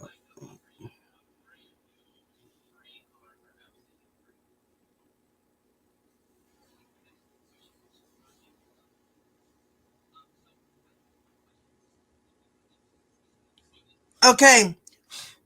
Here we go. This is what fucked her up right here. Once she started reading these words. No, listen, mommy, don't worry, baby. It's going to be us collectively as a unit. We do it and we get it as we can. Like I said, I'm not trying to make it a rush and we have to hurry and competition. I'm not worried about none of that. We get them as we get them. We read them as they come. I'm not giving a fuck about how fast they come in. As long as we get them. That's it. Doesn't matter how long it takes as long as we get them. I don't care about that. The information will be brought out regardless. Whether it's the day of, 3 days after, a whole week, I don't care. Because not all of us are rich. Like, most of them pages were 300 and change. Anywhere from $300 to $400 for a transcript. So you figure 40 people, right? $10. Ain't that $400? You know what I'm saying? If we could do it collectively, $5 here, $10 there. If you can give as you can give, you know what I'm saying? Y'all already know we did this. We did this the last time. We could do it again. We could do it again. We sure the fuck can. And God bless Robert. You know, he put up a lot of bulk of the money because he wanted it to be read quickly. But like I said, this time we ain't got to kill ourselves. Fuck that shit. We ain't got to kill ourselves. They come as they come. And we know that over here, we are going to speak the truth. We're not going to lie to the supporters or to ourselves because we want to know the truth ourselves. I would never lie to none of y'all. The truth will always set someone free. Unfortunately, in this case, it's not going to set R. Kelly free. The truth is going to keep his ass right where he at. That's all I know. So anyway, so this lady does her reading, and the phrase that started to get to her was, I choose to chase after godly things, knowing chasing after vain things will bring me no good in the end. That shit struck her like lightning. Because she knows that while she was on that live, that's exactly what she was doing. She's chasing after vain things like R. Kelly. He is vain. He is evil. This is why bad things, she always says good, good, good. No, bitch. Bad things are happening to you, and you know that. In your personal life, in your heart, and in your soul. So stop it with the phony shit, because you fake. Trying to act like you all holier than thou. That's why you're feeling the way you're feeling, because God is actually fucking touching you in your forehead. And he's telling you, bitch, stop. You sound dumb. You look dumb. You're chasing the wrong dreams, and then you're putting God in the middle of it. How does this work? I'm confused. How does this work?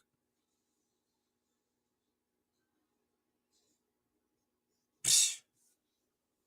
Then it said, my worth is not determined by my perfection, but his grace.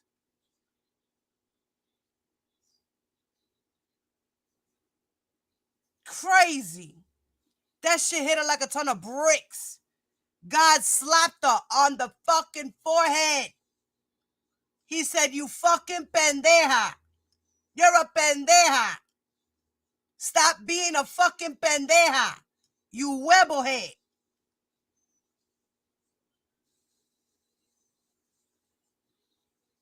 Because that's exactly what she's being. A fucking pendeja.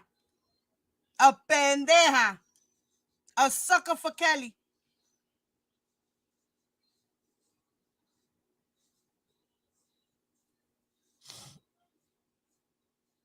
Yeah, he has a hearing in the morning. That's right. Guys, if you want to hear in on the hearing, I posted the information for his hearing on my community wall. Thank you for reminding me, Peter, baby. Hey, Jackie.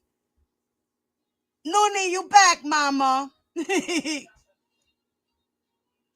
I'm in. Let me know when. Ready. Yes, honey. Yes, yes. Let's do this. We're going to do this again. We're going to do this again, guys. This time, it's going to go smoother than it did the last time. The first time, we were all like anxiety. It was just a lot of shit that went on behind the scenes that was unnecessary. And a lot of confusion and shit like that. This time, it's not going to be that way. It's not. And like I said, we're not going to rush. We get it as we get it. I don't give a fuck. As long as we get it. We know we got it. We do it. We read it. We go through it. You know, Atmos and Noonie and other Honey and anybody who wants to come up and help read through it, we can do it.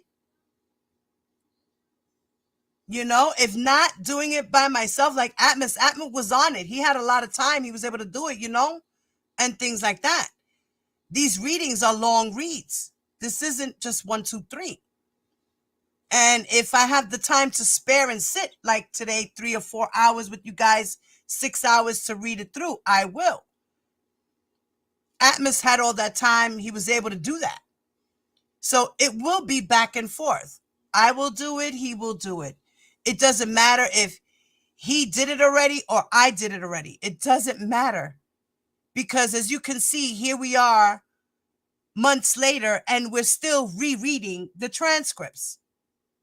Going through it again, refreshing our memory and getting it out there once again for the people who either missed out what was being said because they didn't understand by the way the people read. Because sometimes it also depends on how a person reads for you to really understand what's being said. And if you sound like a robot, you might not be understood. You know, if you're constantly pronouncing words or you're missing words because you don't understand the word, or you're reading the way you want to read, or you're skipping paragraphs because you don't want that shit to be read. You know what I'm saying?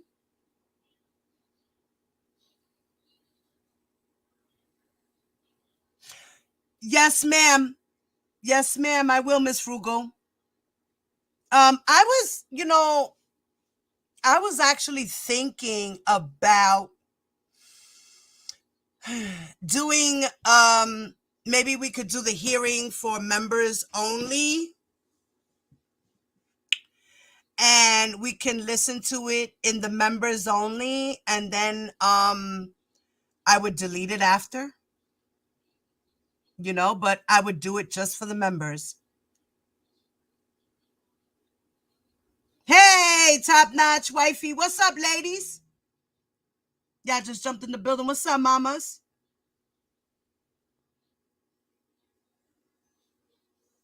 Oh, you was in the bushes, honey? This time you're going to be on the front lines with us, right, babe? Yes, let the church say amen, sister. Yes. Okay. So that would really be good, guys. So yeah, I'm going to go live. I'm going to go live after the hearing. Yes, ma'am.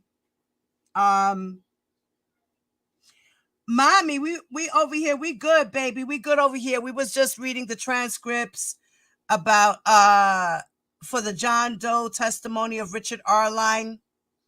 So we were just going through that.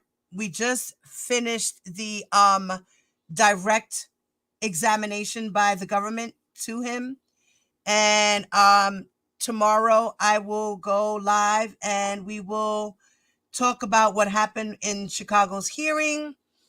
And we will also continue with the cross-examination by Canick to John Doe, aka Lewis.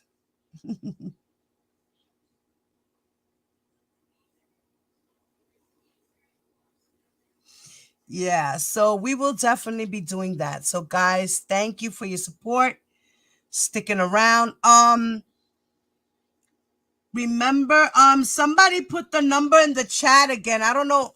Let me put it in again before, because okay, let me see.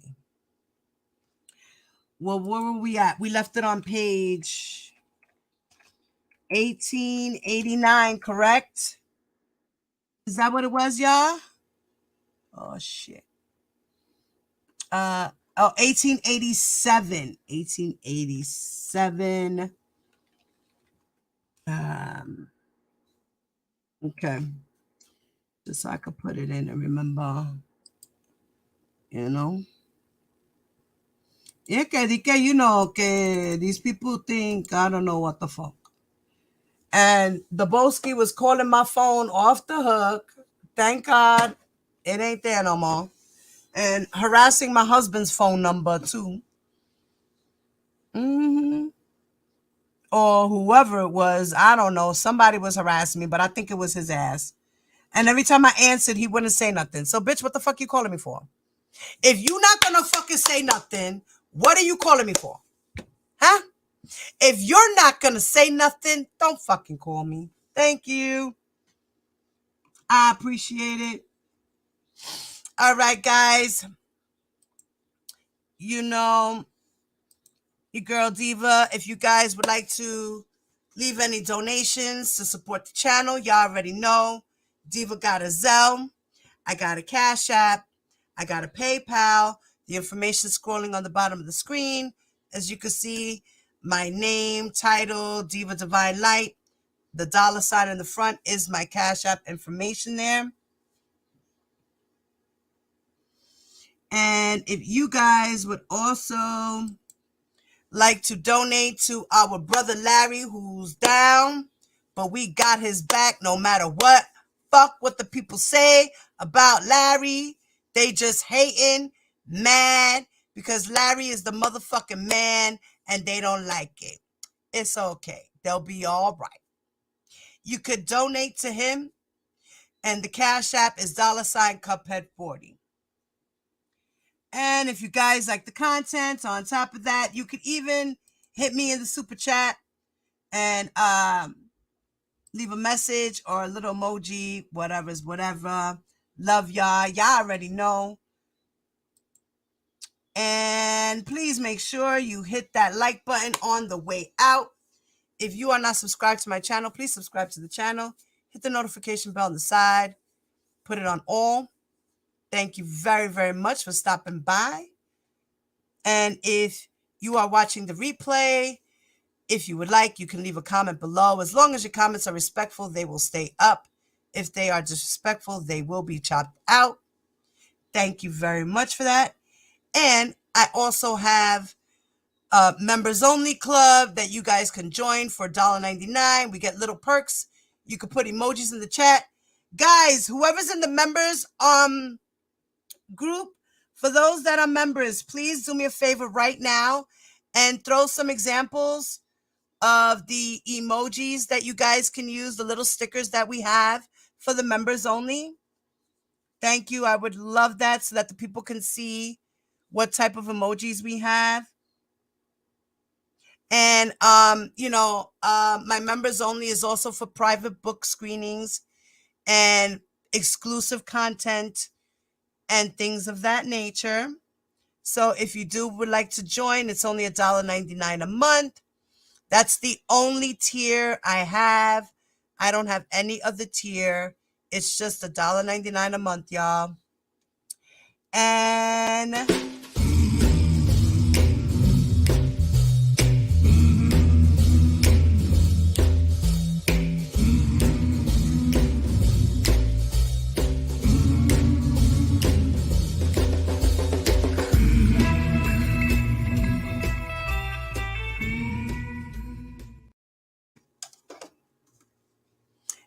thank you guys for joining me. I love y'all.